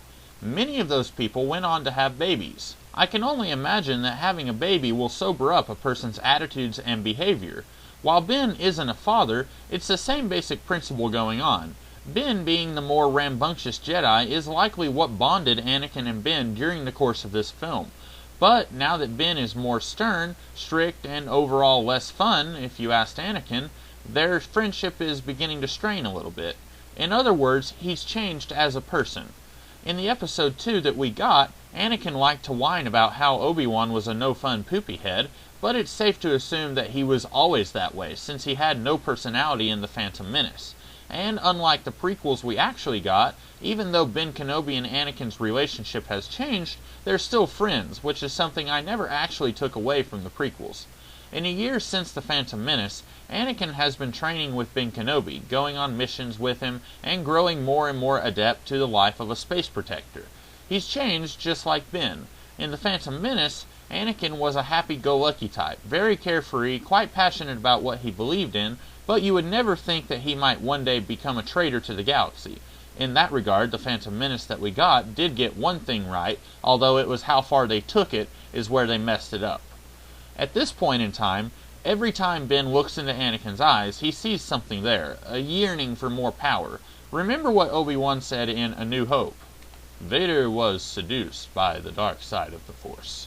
Now, once again, this could just be that Obi-Wan doesn't want to face facts that maybe the conflict that he and Anakin were fighting in was a little bit more complex than what he thought. If he admits that Anakin had somewhat legit reasons for betraying the Republic and the Jedi, then he also has to admit that he and his ideologies are maybe a little bit flawed. Now, the prequels did this weird thing where they were trying to give Anakin an actual reason for betraying the Jedi, but at the same time, they were half-butting it for almost the entire time, so it felt weird and awkward. Let me be very clear here. There is no reason why Anakin Skywalker in the movies that we got would remain an ally to the Emperor after his wife died. The guy who said, "The thought of not being with you, I can't breathe, you are in my very soul, tormenting me," would most definitely not just keep on keeping on after being told that he killed his wife in anger. There is absolutely no reason why Revenge of the Sith should not have ended with Vader falling on his own lightsaber. And yeah, I know Vader is in the original trilogy, so that's why he stays alive. But in that case, it really just brings to the forefront how flawed Revenge of the Sith actually was in the way that it brought Anakin to becoming Darth Vader. Basically, I have all kinds of problems with Vader becoming Vader all in the name of love because, as we know, Padme doesn't exist in the original films. And so, Lucas had to find some awkward way to get rid of her and also turn Anakin into Vader. He tried to combine these two needs, and it just didn't work at all. Now, does anyone remember one of the worst delivered lines in the history of cinema that we got in Revenge of the Sith? From my point of view, the Jedi are evil. Now, part of the reason, aside from Hayden Christensen's bad line delivery, that this line did not work in Revenge of the Sith, was that at no point in the prequels did we ever see Anakin struggling with his thoughts that the Jedi are evil and that he should side with the man who he sees as a morally just paragon of righteousness. If we did have some combination of that, and Anakin also lusting for more power, then we might have had an actual compelling character arc for one of our main characters. Now, you might be wondering why I'm already talking about Anakin's turn to the dark side when I haven't even started talking about Attack of the Clones yet. Well, that's because in my modified prequel trilogy, Anakin would turn to the dark side in Episode 2. This would mean that we wouldn't have as much screen time between buddies Ben and Anakin, but since we didn't get any of that anyway in the prequels, I think we'd be fine. It's really just important that we feel like these two were friends, even if it isn't for a very long amount of time on screen. Now, this would also mean that we don't have to devote an entire movie to Padme and Anakin falling in love. As long as it is made abundantly clear in episode 1 that they do have chemistry and they are going to fall in love, we don't have to see and hear some of the worst lines ever because Lucas feels like he had to devote that time to this subplot. This is another example of show don't tell. We don't need lines where characters talk about their soul in torment. Instead, we should be shown characters acting like they are in love and a full movie earlier than what we got in the prequels. Again, Phantom Menace really felt unnecessary in the grand scheme of things when you think about it. In any case, Padme and Anakin get the space equivalent of married in between episode 1 and 2. And also, there is no mention of Jedi aren't being allowed to love. Mostly because that wasn't even mentioned at all until episode 2, and it really felt like it was just there to put obstacles between something that we knew was going to happen, since we already knew that these two are going to have kids in the original trilogy. Anyway, they had something of a whirlwind romance, but Padme can also tell that something has changed about her husband. What she and Ben are both sensing is this lust for power, because Vader was seduced by the dark side of the Force. And also, Padme is pregnant, but she's afraid to tell anyone. Not because this relationship is forbidden, because it's not, but rather it's the middle of a war. She is afraid to face the reality that her kids are going to grow up in a galaxy ravaged by civil conflicts and worse. Because keep in mind that this war between the Separatists and the Republic has been going on for 3 years. While that's not a very, very long time, it would feel a lot longer if your husband and another good friend were in the thick of it, and you yourself were maybe the source of several assassination attempts. Not to mention, with Anakin and Ben going off on all kinds of missions, she doesn't want him to be distracted thinking of names for the baby when he should be concentrated on beheadings and rescue missions and stuff. I think now would be a good time for me to go into a little bit of an explanation. You've maybe noticed that when I'm talking about the original trilogy, I am talking about Obi-Wan Kenobi, and when talking about the prequels, or at least my modified version of the prequels, I've called him Ben Kenobi. This is because, in my modified prequel trilogy, there are 2 Kenobis. In the prequels, we have the original, Ben Kenobi, wild and somewhat rambunctious Jedi Knight who is mellowed into a more mature sage warrior. And at some point after the Phantom Menace, when the Jedi unveil their first batch of Jedi clones, we get Ben's clone, Obi-Wan. Yeah, I know it was actually Obi-Wan, but if you say it in just the right way, it almost sounds like his name is a model number. Like, there were many clones of Ben Kenobi created at some point during the Clone Wars. And why did we not see any evidence of this in the original movies, you may ask? Just keep listening, and I hope you'll be somewhat appeased by my theories. Before I move forward, I should note that the Obi-Wan clone theory is not my own invention. Unfortunately, I do not know where this actually originated. I've seen a few different people mention this idea and how they would have liked to have seen it play out, but I don't know who the originator of this concept was, unfortunately. So, during this time, while Ben and Anakin are going around fighting in different missions and such, the clones, led by Obi-Wan, are fighting in a more dangerous missions. The Republic hasn't changed their modus operandi.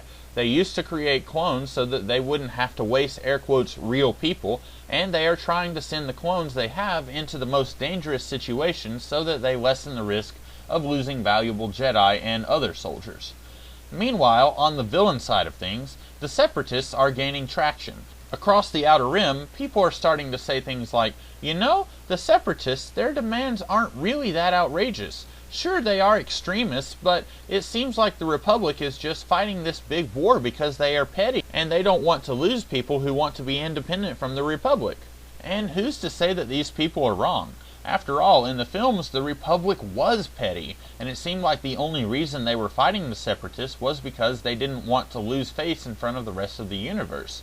And as for Dooku, I didn't mention this when I was talking about the Phantom Menace, but I will talk about it now.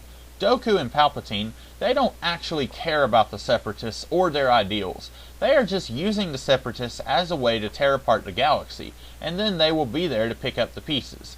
In the movies, I never was entirely sure if Dooku was an actual Separatist and a Sith, or if he was doing what I'm saying that they're doing in my modified trilogy. Either way, if you have to ask, it becomes problematic. And like the prequels we actually got, Chancellor Palpatine will be trying to maneuver Anakin into thinking that the Jedi are scum, and that he needs to leave them. You see, Like the Jedi Council said in the previous film, Anakin could be the best player for whichever team that he's playing for, and Palpatine has sensed that. So he wants to try and turn this guy into a time bomb to use against the Jedi. It should be around this time that the Jedi have a more clear idea of what the Sith are. After all, it had been generations since a Sith had even been seen or heard from, and as I've said, the Sith are not so different from the Jedi. The Jedi see themselves as using power for the people, while the Sith use power for themselves, at least according to the Jedi.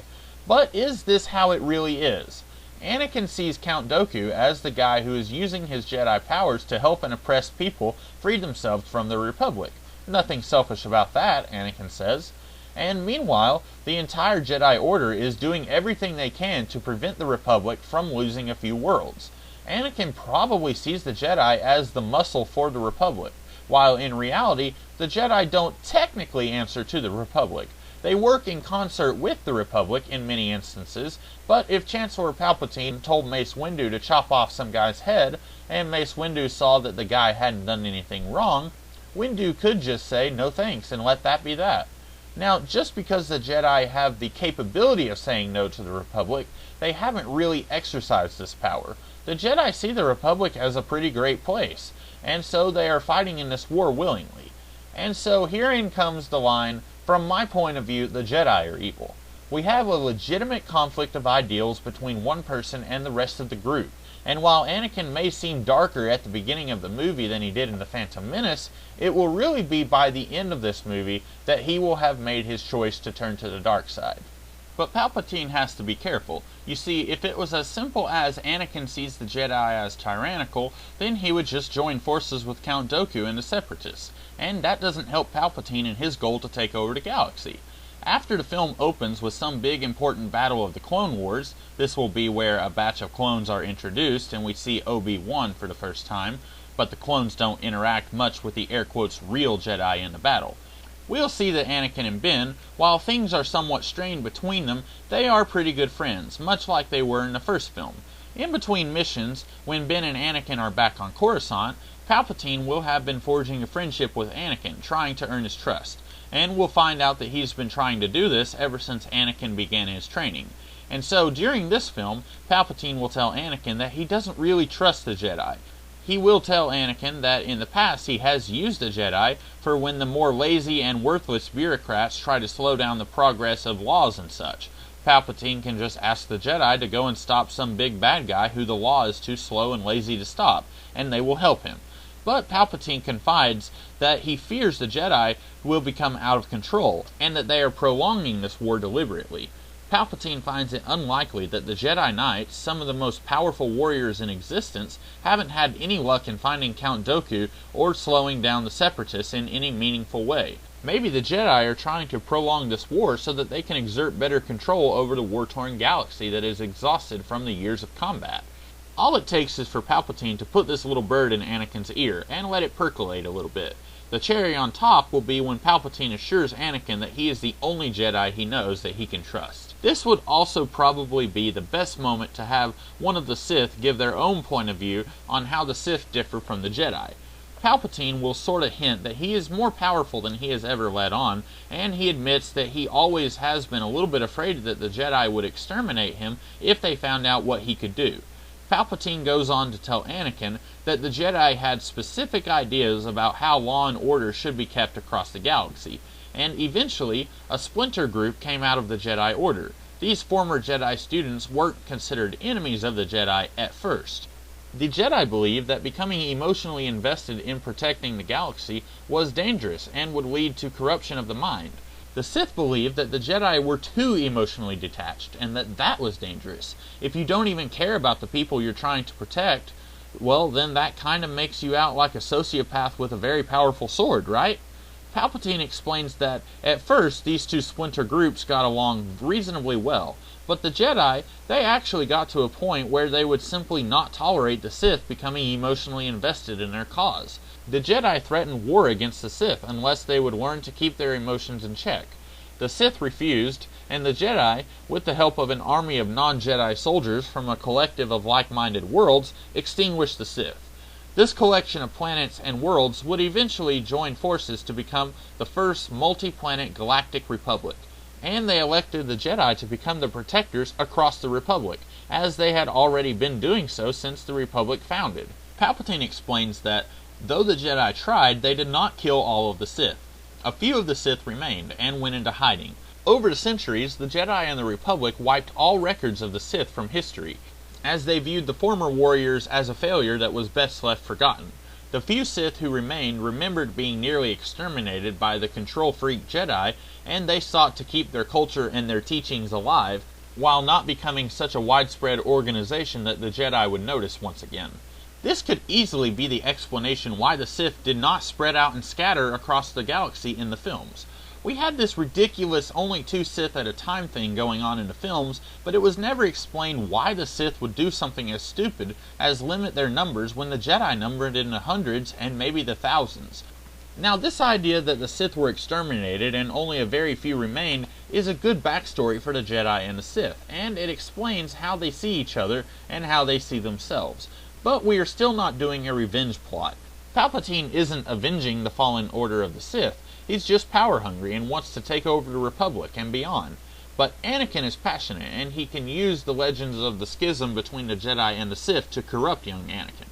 So later in the movie, during one of the search and capture missions, Anakin might suggest turning over every planet until they find Dooku and the Separatists. This is mostly just to see if Palpatine was right. And as Anakin suspects, Ben tells him that they have to play this war slowly, because many of the worlds are still on the brink of leaving and joining the Separatists. If we come in guns a-blazing, that might be the straw that breaks the camel's back, and it would all be for nothing if Dooku wasn't even on that world. And so Anakin suspects that Palpatine might be right. Meanwhile, this movie would be introducing another player to the mix, one King Organa from Alderaan. He's a king because Leia was a princess, and if Padme was not a queen when she gave birth to Leia, then it wouldn't make much sense for Leia to be called Princess Leia. And even if Padme was a queen when she gave birth to Leia, it seems that Leia grew up not knowing that Padme was her mother. So Alderaan is more of a monarchy than any of the other worlds in the Star Wars universe. King Organa is something like a king you might expect to see in medieval times. He is the ruler of all of the land, but he still fights with his people, for his people. He's like King Arthur in space. Remember Princess Leia's line from A New Hope? "Years ago, you served my father in the Clone Wars." The majority of the fighting in this movie will likely deal with the Jedi trying to keep Alderaan free of the Separatists wanting to use Alderaan as a base.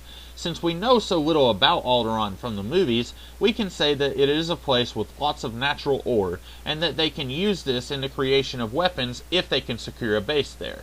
Naturally, the Republic and the Jedi don't want this to happen. While Alderaan has not openly entered the war, Organa does join in the protection of his planet, and will likely organize his own army to join the Jedi because the Separatists might try to come back and reclaim Alderaan later on. Ben and Anakin will work with Organa on a mission that will be pretty important in the Republic winning the war. Details can be worked out in later drafts. This will probably take up a large chunk of the middle of the movie. Mostly, this will be where Anakin will finally determine that Palpatine is right and that the Jedi are evil. Now, Ben Kenobi, or Obi-Wan for that matter, will not have the insights that we, the audience, do. As far as either of the Kenobis are concerned, Anakin's just reconsidered which side of this war is likely to win, and he's changing sides accordingly. Since most of the plot elements of this movie are pretty standard and sparse, one thing that could be a cool way to flesh out the skeleton of this movie would be if we could see how the clones are adjusting to their lives. After all, Obi-Wan is, for all intents and purposes, exactly the same as Ben Kenobi. Their memories and skills and personalities are exactly the same up until the very moment when Obi-Wan was created. So it will be neat to see just what makes the clones tick. Why would you stay on the side of the Republic if you were a clone? It's very likely that the Jedi are uneasy around their clones. Who wouldn't be? So, on the rare moments of quiet time in this movie, it'd be neat if Obi-Wan might try to get to know Ben and some of the other non-clone Jedi a little bit. He will be rebuffed, and we will once again ask, why would a clone fight for the Republic? This is where we see that despite being treated like garbage, the clones still have their moral codes, and they will not betray what they were created to do, even if they get no thanks for it. and the non-clone Jedi treating the clone Jedi like garbage, or at the very least just trying to ignore them and pretend like they don't exist, this is another great way to show that things aren't as black and white as Obi-Wan painted them out to be in A New Hope. And this, furthermore, would also show just how similar Obi-Wan is to Ben. Even though Obi-Wan lives a very different life from Ben, he still sees things in a very black and white way. There will be a huge battle between Anakin and Ben, which will, in a lot of ways, be quite similar to the fight between Anakin and Obi-Wan near the end of Revenge of the Sith. There won't be any nightmare fuel scenes where limbless Anakin is burning alive in a volcano or anything like that, just a big fight culminating in Anakin escaping in a similar way to how Dooku escaped at the end of Attack of the Clones. He might use the Force to trap Organa under some rubble, and if Ben chooses to go after Anakin, then Organa would die, so Ben stays behind while Anakin escapes. After Anakin escapes, we get to see Ben acting somewhat emotional in that he now realizes his good friend who he's traveled with for the last few years has fallen to the dark side. He can't be redeemed, and it's very likely that if they meet again, one of them will kill the other. And this is basically Episode 2. Yeah, not a whole lot of plot here, much more of a bare-bones structure than what you heard me lay out for Phantom Menace. But I think since this would feature a couple of the critical battles of the Clone Wars, I don't have to detail those battles as much as I need to flesh out characters and their motivations and whatnot. Also, it is worth noting that, like in the second film of the original trilogy, Episode 2 ends on a huge cliffhanger, with Anakin coming to Coruscant and telling Palpatine that he agrees with everything he said. They need to be brought down. The Jedi Order is corrupted to the core.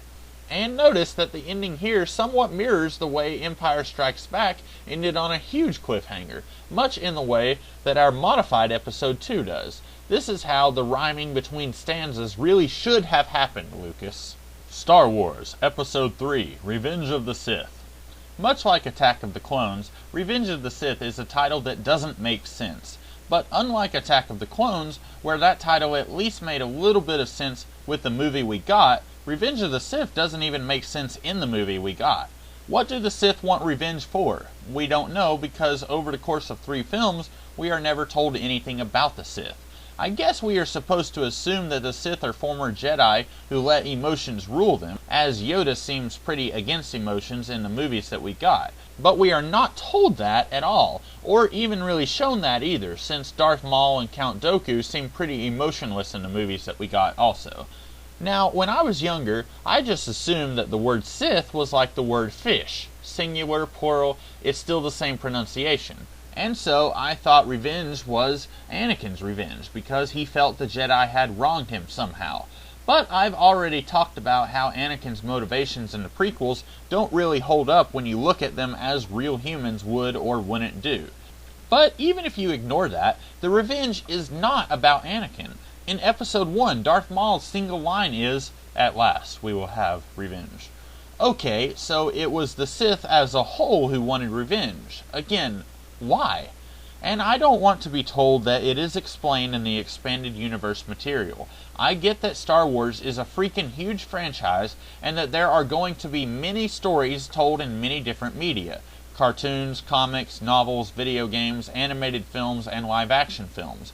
But if a live-action film does not stand up, it is most definitely not okay for a loose plot thread to just be picked up in another story elsewhere. That would be like if I made a movie called The Wrath of Electric Boogaloo and the Chamber of Secrets, and this movie had major plot holes that are never explained in the movie, and everyone questions what is going on. And my answer is, well, that's explained in the script. Sorry, but if it's not in the movie, then it doesn't count. It's not my problem if the story made sense back in Draft 1, and then you restructured the story to fit the merchandise you wanted to sell, so you cut crucial scenes. Nope, that dog won't go hunting. So anyway, yeah, I will keep referring to this movie as Revenge of the Sith, or Episode 3, but there is no revenge because that's just dumb. Unless we wanted to cover a story where thousands of years ago the Jedi exterminated the Sith or something, but that would still be dumb because none of the Jedi who are in this movie would have any part in that, nor would any of the Sith have remembered that or had any reason to have a grudge. So last we saw of our heroes and villains, Anakin had officially joined Palpatine and wants to help get rid of the Jedi. Not much time has passed in between episode 2 and 3, by the way. As of this point, Palpatine feels like he has no need of Count Dooku. Dooku was really just a figurehead. The Republic and the Jedi needed a face on the bad guys so that they would be more likely to get off their butts and fight. Now that Palpatine has Anakin, who he sees as a more competent and powerful ally, he is essentially cutting the support of Dooku and the Separatists. This whole time, Dooku has been evading capture because Palpatine was telling him where to hide and where he was sending forces to look for him. But now Dooku is on his own. The Separatists are doing fine, it seems, but the Jedi are hunting one man specifically. To the Jedi, they've been thinking that if they took the head off the snake, the rest of the organization would die. But this isn't really the case, since, as they don't know, Dooku was just a figurehead, as per Palpatine's instructions. Palpatine wanted a force that couldn't fall apart so easily if he wasn't yet in charge of the galaxy. So Dooku set up the Separatist movement to have several leaders spread out across the galaxy. If the Jedi are searching for one man who they think is crucial in the setup of their enemies, they are not only wasting their time, but if they happen to bust a safe house where some Separatists and one of the leaders were hiding, then the movement would not collapse. And by this point, the Jedi can tell that something is on the horizon, and it doesn't look good. Characters like Ben and Obi-Wan have trouble explaining to King Organa and Padme that they have a very bad feeling about all of this. Again, even though Ben may not feel very comfortable around Obi-Wan, they are very similar in how they act and think. Speaking of Padme, since getting the news that her husband has gone missing, she is assuming that he has fully joined the ranks of the Separatists, and so she has been in hiding ever since her husband went AWOL. She believes that he might try to come for her and convince her that the Separatists are not really all that bad. She's been hiding out with a squad of Jedi who are on the move, still trying to keep the casualties of this war to a minimum, and gradually seeing that this is not as easy as it sounds. She's been hiding with the Jedi because where better to hide from a rogue Jedi than in the middle of a room full of Jedi Knights? She's been hearing rumors from the Jedi that some of the more powerful Jedi haven't been reporting in lately. Everyone is thinking it, but nobody wants to come out and say that Anakin is slowly picking off the Jedi who he knows pose a threat to him and the Separatists. I should mention that Anakin isn't actually with the Separatists, but this is still a war between the Separatists and the Republic, and the Jedi are still technically allied with the Republic, so they and Padme think that he is with the Separatists. No reason for them to think differently at this point. Now, I should go ahead and mention, for anyone who liked the subplot of Order 66 from Revenge of the Sith, there's a very good reason that that won't be showing up in my modified version of the prequels. And the reason is, I hate it. Once again, I defer back to A New Hope. Luke says, "How did my father die?" To which Obi-Wan says, "A young Jedi named Darth Vader, who was a pupil of mine until he turned to evil, helped the Empire hunt down and destroy the Jedi Knights. He betrayed and murdered your father." Now, it's not only that Order 66 contradicts what Obi-Wan said in A New Hope, it's that the whole idea of a normal stormtrooper being able to sneak up on a Jedi and kill him when he is not looking is just really stupid. In the prequels, we were absolutely inundated with Jedi doing impossible things. Moving faster than light, seeing the future, fast reflexes, stuff like that. There's no way that a normal stormtrooper could kill a Jedi. Heck, it's very unlikely that 12 stormtroopers could kill a single Jedi, much less wipe out the entire Jedi Order in a matter of minutes. This is an instance of characters doing things a certain way until the plot needs them to do otherwise. For 2 3/4 movies, the Jedi are supermen, unbeatable in nearly every way, until the movie needs them to be weaklings who can't use their powers, and then that's when stormtroopers can easily wipe them out. Now, I guess Revenge of the Sith did give us Vader killing a bunch of children who were being trained to become Jedi, and I'm of mixed minds on that one. On the one hand, it does give us a very clear idea of just how far Anakin has fallen into evil. But on the other hand, in A New Hope, when Obi-Wan said that Vader hunted down the Jedi, I don't think anyone thought that he meant Vader killed 15 children in the span of a few minutes. I personally got the idea that over several years he hunted down Jedi who were hiding on various planets, and he killed them one at a time. This, to me, is much more compelling than Order 66. If anything, it leaves the possibilities open that Vader didn't quite catch them all, because even if you don't know how large the Jedi Order is when you're watching the original trilogy, if you think of the Jedi as being the sci-fi version of, say, the Knights Templar, it would be very hard to swallow that Vader was able to find them all if they were spread out across a galaxy of worlds. And while I don't look to non-film Star Wars sources as canon, I did read Dark Empire a long time ago, and I believe that story, set sometime after Return of the Jedi, had an elderly former Jedi Knight who was clearly still alive, so it seems that if Obi-Wan and Yoda could have hidden from the Empire, then so could some other Jedi who we didn't see in the films. So yeah, Anakin has been seeking out various Jedi Knights who have been fighting in the Clone Wars and killing them off quickly and quietly. While Palpatine likes Anakin's drive, he knows that this isn't enough. The Jedi, en masse, could easily do away with the Republic and turn the galaxy into their own dictatorship, or so he tells Anakin. It will be around this time that Palpatine's long-term plan of permanently occupying office will begin to take effect. The people of the Republic, at first, they just saw this war with the Separatists as something that would be done away with shortly. But it's been a rough 3-ish years, and now Palpatine is speaking to their fears. The people of the Republic need a sense of consistency in their government. To allow a younger senator to take the spot of Supreme Chancellor would be irresponsible. A time of transition is just what the Separatists would need to make a devastating blow to the Republic. Palpatine assures the people that he does not want to shoulder the responsibility of leading the Republic for the duration of this war, but he knows that it must be done if the Republic is to survive. And the people agree. This all comes back to what I said when I was discussing how each character would be different in the modified prequels. Palpatine really needs to be able to sell this kind of speech so that the people are nothing but putty in his hands. I guess he sort of did this in the third movie, but it also felt like he was just acting really evil and that everyone listening to his speech was just really stupid. For this reason, we didn't necessarily need to actually see him going from Chancellor Palpatine to Emperor Palpatine. Much like the Death Star at the end of Revenge of the Sith, we know that he will become the Emperor at some point in between Episode 3 and 4. We don't have to see that actually happen. In addition to Palpatine stating that he will need to stay in office as long as this war rages on, he announces that some of the more decorated generals who have been fighting in this war will be promoted to the rank of Moff. Do you remember Moff Tarkin from A New Hope? Yeah, I think it's safe to assume that he fought in the war before the Empire. Once again, I call to something that Red Letter Media said in his videos on the prequels.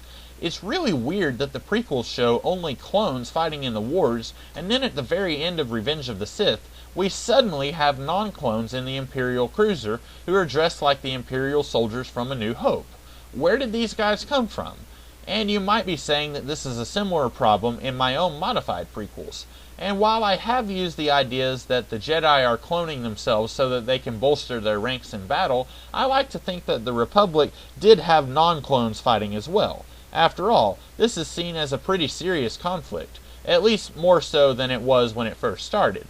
There are probably all kinds of people who were eager to volunteer to fight the Separatist scum, especially as the fighting continued. And some of these people, they are now being promoted in the hopes that they can only do what they've been doing better and faster. Palpatine will feed the people something about how these promoted heroes will help capture the Separatist leaders, and soon this war will end. And the people will eat it up like Skittles. The Jedi, meanwhile, are hearing all of this, and they're starting to be a little bit suspicious. No doubt they've had help from ordinary heroes fighting in the war, but they find it a little strange just how Palpatine failed to mention the Jedi and their efforts. The Jedi aren't looking for recognition or praise, but they find it odd that their friend and ally Chancellor Palpatine is talking about the people who will help in the war, and he fails to mention the Jedi and how much they've done. Elsewhere, Anakin is on one of his missions from Palpatine. Palpatine has been telling Anakin that the Jedi cannot be trusted, and Anakin fully believes this. So, in order to cut off the Jedi at the source, Anakin is sent to destroy the cloning facilities that the Republic has been using this entire time. Technically, even though the facility was being used by the Republic, and Anakin has been fighting with the Republic, and more specifically with Palpatine, Palpatine believes that the Jedi could stealthily take over the facilities and keep using them without the knowledge of the Republic. So they had to be completely destroyed, even if it meant that the Republic could no longer create their own clones. The war could go on another 5 years, but Anakin has just dealt the Jedi a fatal blow. This is also something that actually makes sense in story. In Revenge of the Sith, Palpatine ordered for the factories on Mustafar to be shut down. He doesn't actually have a reason to shut down the factories, except that we never see the battle droids in the original trilogy, so Lucas had to have a character shut down those factories in the prequels so that they somewhat match up with the original trilogy. At least here, Palpatine does have a reason for having Anakin destroy the clone factories. The Jedi could keep making more Jedi clones, and Palpatine, while he wants to paint the Jedi as evil, he does not want them to be able to combat him. Around this time, the Jedi, King Organa and Padme get a surprise visit from none other than Count Dooku. They very nearly attack him, but they quickly realize that Dooku is unarmed and is only here to talk. He quickly explains to our heroes what's been going on with Palpatine this entire time. They needed a war big enough to sow the seeds of chaos. With the galaxy in a state of panic, the plan was to install Palpatine as the permanent leader of the Republic and keep control of the galaxy indefinitely. Dooku admits his part in all of this was to act as secret muscle for Palpatine as needed, but since he was the figurehead of the Separatists, he wouldn't ever be visibly part of this New World Order. The Jedi are skeptical. Why is Dooku here now? How do they know this isn't a trap of some kind? He explains that Palpatine has abandoned him. Palpatine only needed Dooku as long as he served a purpose, and now the Jedi are beginning to see what has happened. Palpatine has a new, more powerful apprentice that he can control more easily. Meanwhile, Anakin leaves a bomb of some kind in the Jedi Council room. I haven't talked a lot about this, but the Jedi Council were probably located near the Senate chambers, just like in the movies. This bomb goes off, and it kills many senators. Conveniently, Palpatine wasn't present when this went off. Nobody's quite sure what has happened, but many people think that this is just another Separatist attack. The worst one yet, as it has left numerous severe casualties for the Republic. And now, in Palpatine's speech, he unveils a new ally the public does not know about, one Darth Vader. Vader, I should mention, does not look like he does in the original trilogy, at least not yet. I always thought that the ending of Revenge of the Sith was, once again, just a ploy so they could sell old-school Darth Vader toys. I never saw any reason why he would look like classic Vader by the end of the prequel trilogy. What if he lost an arm hunting down Kit Fisto, or he punctured a lung when he was trying to kill Yarael Poof? All we really need to know is that by the time Luke is a young man, Vader is more machine than man, as per Obi-Wan's own words. But there's no reason for that to happen in the course of the prequels. Probably he has a scar and he's shaved his head or something. Why? Because it looks cool, and maybe the Jedi he's been hunting down wouldn't recognize him as quickly if he had shaved his head. But the Jedi and Padme, they can tell that this is Anakin. Oh, and I should also mention, Palpatine will probably explain at some point in this film that in the Order of the Sith, the title of Darth was bequeathed on the most powerful among the Sith. At no point in this film will all of the bad guys put Darth in front of some evil-sounding name, like Maul, Tyrannus, or Sidious. Palpatine will just be called Palpatine in this movie, and Dooku will just be Dooku. There is no reason for either of these guys to have codenames or secret identities, as that was really just to spread out the plot a little bit. Oh, someone mysterious named Tyrannus. Oh, nope, it's just Dooku. I guess, in theory, you could say that there's no reason for Palpatine to christen Anakin as Darth Vader, but this is entirely different, since this is what he was called in the original trilogy. And also, saying that the most powerful Sith were Darths is more of a reason than what we got in the actual prequels, which was nothing. In any case, Vader reveals to those listening at home that the Jedi Order can no longer be trusted. He sorrowfully admits that he was once a Jedi Knight, but he has seen the error of his ways. According to Vader, the Jedi have been working with the Separatists for quite some time. Vader even goes so far as to accuse the Jedi of leaving bombs in their own headquarters, and very nearly died when he went to confront the Jedi on their home turf. This is what was responsible for the death of many of the senators. This serves a couple of purposes. One, it gets the people really mad at the Jedi, and thus they are less likely to ever believe anything the Jedi say if they try to say that it's not true. And two, with a sizable chunk of the senators dead, that leaves Palpatine with fewer people to have to control. it's very possible he would try to feed the remaining senators with lines like, "I promise you, as long as I am in office, I will do everything to destroy the fiends who did this." And so they have an incentive to let Palpatine have more power than he did before so that he can be rid of the Jedi. And this is what I really feel like needed to happen in Revenge of the Sith. Instead of something nonsensical and easy like Order 66, the Jedi needed to lose their power that they have had for 1,000 generations. Not the power to read minds or see the future, but their power that they held as being recognized as part of the government. After all, it would be significantly harder to be a peacekeeping organization across the galaxy if you weren't recognized as such, legally speaking. With Palpatine decreeing that the Jedi Knights are enemies of the state, it virtually neuters this entire organization. With Dooku painting a big picture for them, they can still take the battle to their true enemy, but it won't be easy. If they storm Coruscant and kill the Emperor, that won't really solve anything. In the eyes of the people, this would only confirm what Palpatine has said.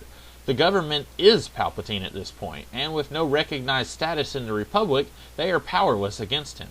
But Ben does suggest that they at least do their best. Much as he's been dreading this ever since the end of Episode 2, he knows now that Anakin has to be killed. Palpatine may have abilities that they didn't know about until now, and if Dooku is to be trusted, then he certainly does, but he won't be the one carrying out his plans to solidify his rule over the Republic. That job will fall to Anakin. And if the Jedi can make a final stand against Anakin, they will at least be cutting off Palpatine's arm that he will use to strengthen his grip on the Republic. Before they leave, though, Obi-Wan decapitates Dooku. Everyone is astounded. "What are you thinking? Why did you do that?" Obi-Wan is shocked that they even feel they have to ask. This is the guy who killed Qui-Gon Jinn, guys. And Obi-Wan was created after Qui-Gon died. So he has all of Ben's memories of that death. And he has nursed this anger against Dooku, while Ben was essentially forced to let it go. While he was angry at the loss of an old friend, remember, not his mentor, he was distracted because he had to train Anakin, and he couldn't easily keep a grip on his vendetta against Dooku while training Anakin. But Obi-Wan, even though he's been fighting in many deadly battles for his whole life, he's had very little to keep him going except for the idea that he might find Count Dooku, the man who betrayed the Jedi Order. Obi-Wan is so interesting because while the rest of the Jedi have forsaken him and the rest of the clones, he still believes in the Jedi and all that they stand for. None of the others could really argue with Obi-Wan's reason for killing Dooku, especially when he mentions that if Dooku could be trusted, he freely admitted that he has set up this entire war to help take over the galaxy. With Dooku taken care of, everyone gets ready to go take their last stand against the former ally, Anakin. Except, this is where King Organa tells the assembled Jedi that he will not be joining them. Although he sees Palpatine as just as evil as everyone else saw the Separatists to be, he cannot risk the safety of his people if he allies himself with the Jedi. He has to at least publicly remain allied with Palpatine, while secretly assisting the Jedi in any way that he can. This is for the sake of his people, he says. If Organa was outed as an ally of the Jedi, who knows how the Emperor would punish the people of Alderaan? Sinister foreshadowing here. Organa will still keep in contact with the Jedi, but they all have to be very careful now that most of them are considered outlaws across the galaxy. Padme tells Organa that she would like to come with him back to Alderaan. She will soon be giving birth to Anakin's child, and the reason she was staying with the Jedi in the first place was because she felt they could protect her from Anakin. But now the Jedi are going to be far too busy to babysit Padme. Organa agrees, and they both head off to Alderaan. Now the remaining Jedi, probably Mace Windu, Ben and Obi-Wan Kenobi, and several nameless Jedi, they prepare to go face off against Anakin. They don't suspect that they will necessarily come out of this as air quotes winners, because they don't see any way that their reputation as galactic protectors can ever be restored, even if they do kill Anakin. So they go to face off against Anakin somewhere. I don't know how they will do this. Maybe they simply send Anakin a message, and he, in his arrogance, thinks he can take them, and so he meets up with them. This is where things get a little bit shady. You see, Ben Kenobi still can't help but see Anakin as his old friend who has helped save his life many times throughout the war. So even though this guy is a corrupted warrior who is staring daggers at the Jedi, Ben can't help but see that this guy is maybe redeemable still, even though this whole thing was his idea. So it is Ben Kenobi who falls first, because he doesn't have his A-game on. And now you might be seeing why I have introduced one Obi-Wan Kenobi into the mix. Unlike Ben Kenobi, Obi-Wan never really spent much time with Anakin. In fact, he is probably the one Jedi present who can look at this situation objectively. Anakin is helping a power-hungry tyrant secure even more power, and he's outing the Jedi and actively trying to prevent them from putting an end to this madness. In this regard, when Obi-Wan and Darth Vader meet up in the Death Star in A New Hope, their conversation makes a lot more sense, to me anyway, than it does when you watch the actual prequels. For one, the way Obi-Wan addresses his former protege. You can't win, Darth. Okay, I actually believe that when the people putting together A New Hope were doing so, they didn't actually have the idea that Darth Vader was Anakin Skywalker. I am convinced that this did not enter into the minds of anyone until they were deep into the production of The Empire Strikes Back. So yeah, it makes sense that when they didn't know the backstory that would later come, they would have Obi-Wan just talk to Darth this way, instead of calling him Anakin. But if this isn't Ben Kenobi, the Jedi who helped train Darth Vader, but is a third party who didn't know this guy, then it kinda makes sense that he would see him not as Anakin, but as Darth Vader. And likewise, the way Darth Vader spoke to Obi-Wan in the Death Star. When I met you, I was but the learner. Now I am the master. In this regard, maybe he doesn't mean that Obi-Wan was his master, but rather Obi-Wan was a master. Anakin, for all his raw power, doesn't have the training that someone with the memories of Ben Kenobi has. And Obi-Wan, unlike Ben, he isn't letting something like past friendship result in his own death. So basically, Anakin might lose an arm and he might kill a few Jedi. There were probably several who came to help kill this guy, but it ultimately ends with Anakin escaping. Perhaps he called in reinforcements. The Jedi know that they can't take on an army, and they wouldn't want to. These soldiers are good people who are just misinformed. So it's more or less a draw. And this, piled on all of the other victories Palpatine has achieved, makes the Jedi consider going into hiding. Many of the Jedi will decide to go and join the Separatists. They have nothing to lose, since the entire galaxy thinks they are already traitors, and these Jedi think that the Separatists really would make a better government for the galaxy if they were able to overturn the Republic. And this would be a subtle hint that the Separatists that we have in the prequels eventually would become the rebels that we have in the original trilogy, which is a nice twist on things, since when the prequels first started, the Separatists are the bad guys, more or less. And it also makes things a tad ironic when you consider that the Separatists were created through the machinations of Palpatine, and some 20 years later, they will be the death of him. Anywho, some of the other Jedi think that they could just go into hiding and they'll be fine, and they can hold their own. I probably don't have to tell you that they are wrong. Some months later, Obi-Wan secretly goes to Alderaan. He sneaks his way into Organa's castle, where he sees Padme has now given birth to twins. Padme tells Obi-Wan that he must take one of the kids. Obi-Wan is startled. This one bit of happiness to come out of the last few years of war, and Padme wants to get rid of one of her kids? But Padme insists. Anakin never knew that he was going to be a father, and if he found out, he would most definitely come for his kids. For this reason, the kids need to be split up. If Anakin somehow did find out that Padme was alive, at the very least, he would only find one of the children. Padme tells Obi-Wan that she is actually going to stay on Alderaan, but Organa and his wife are going to raise Padme's daughter as their own. Padme will remain as the child's nanny, but for the safety of the child, she can never know the truth about her parentage. For anyone curious why I am contradicting the scene in Return of the Jedi, where Leia tells Luke about her mother, I always just assumed that Leia grew up thinking that she was actually Organa's daughter.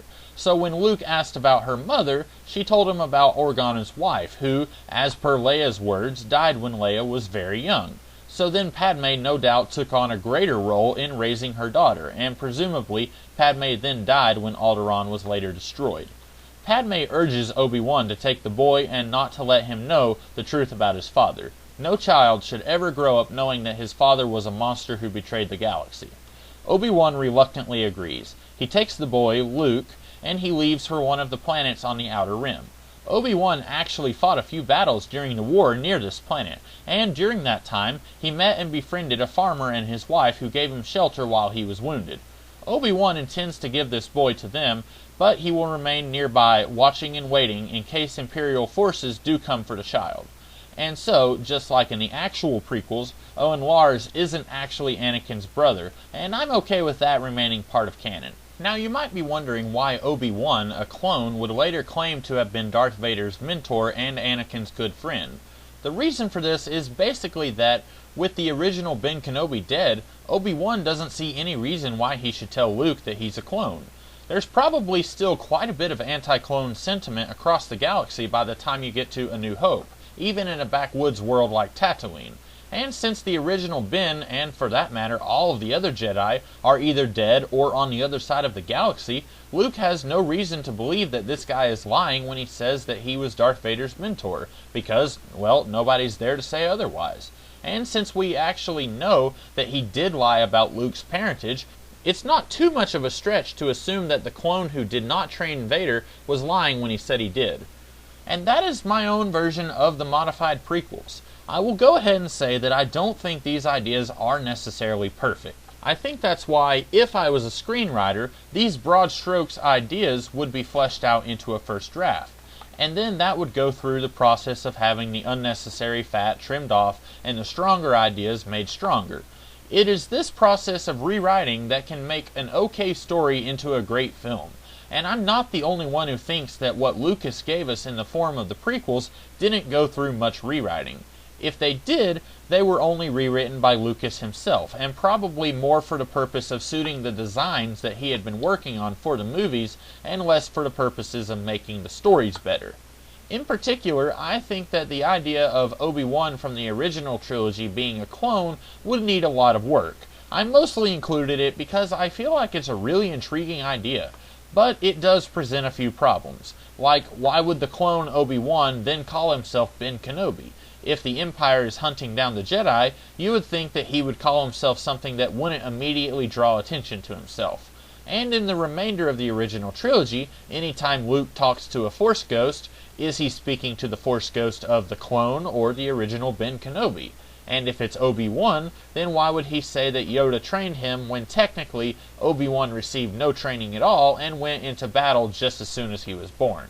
I mean, yeah, he does have memories of Yoda training Ben, so I guess there's that. But then why wouldn't Yoda call him out on it? I'm saying that no, my ideas are not perfect. You could probably find half a dozen ideas I've talked about here where they just don't work that well. But again, this is what rewrites are for. And in the case of the original trilogy, not only did those ideas go through many rewrites, go look up some of the original ideas for Star Wars, like how Luke did have a sister, but she wasn't originally intended to be Leia, and one that I especially thought was weird, where Boba Fett is apparently the original Luke Skywalker, and that Han and Luke were, bizarrely, both clones of the original Luke Skywalker. But these rewrites were performed by people who were not George Lucas. People like Lawrence Kasdan and Leigh Brackett never do get enough credit for simplifying the big broad ideas that Lucas wanted to use, and excising other ideas that Lucas wanted to use. As an aspiring writer, I can promise you that sometimes it takes an outsider to look at a story and tell you that what you have just isn't working. It can be very painful to take an idea that you really love and want to use and throw it out for the sake of the rest of the story. But if you have more than one creative force working on a project, and everyone is working towards a similar goal, that is astoundingly important, then a project that might have been okay when one person was coming up with all of the ideas, the writing and the dialogue, can become great when everyone is working out what works and what doesn't work. And this, I think, is why the prequels just don't work as well as the original films. Well, that and I think Lucas's endgame was different. In the 1970s and early 80s, he was interested in telling stories. By the time he got to the early 2000s, I think he was more interested in making money via the merchandise, and so he saw the movies as a means to that end. So if the movies weren't especially good, that didn't necessarily matter as long as he could sell toy lightsabers and such. And I should also go ahead and head off complaints that I bash the prequels too much.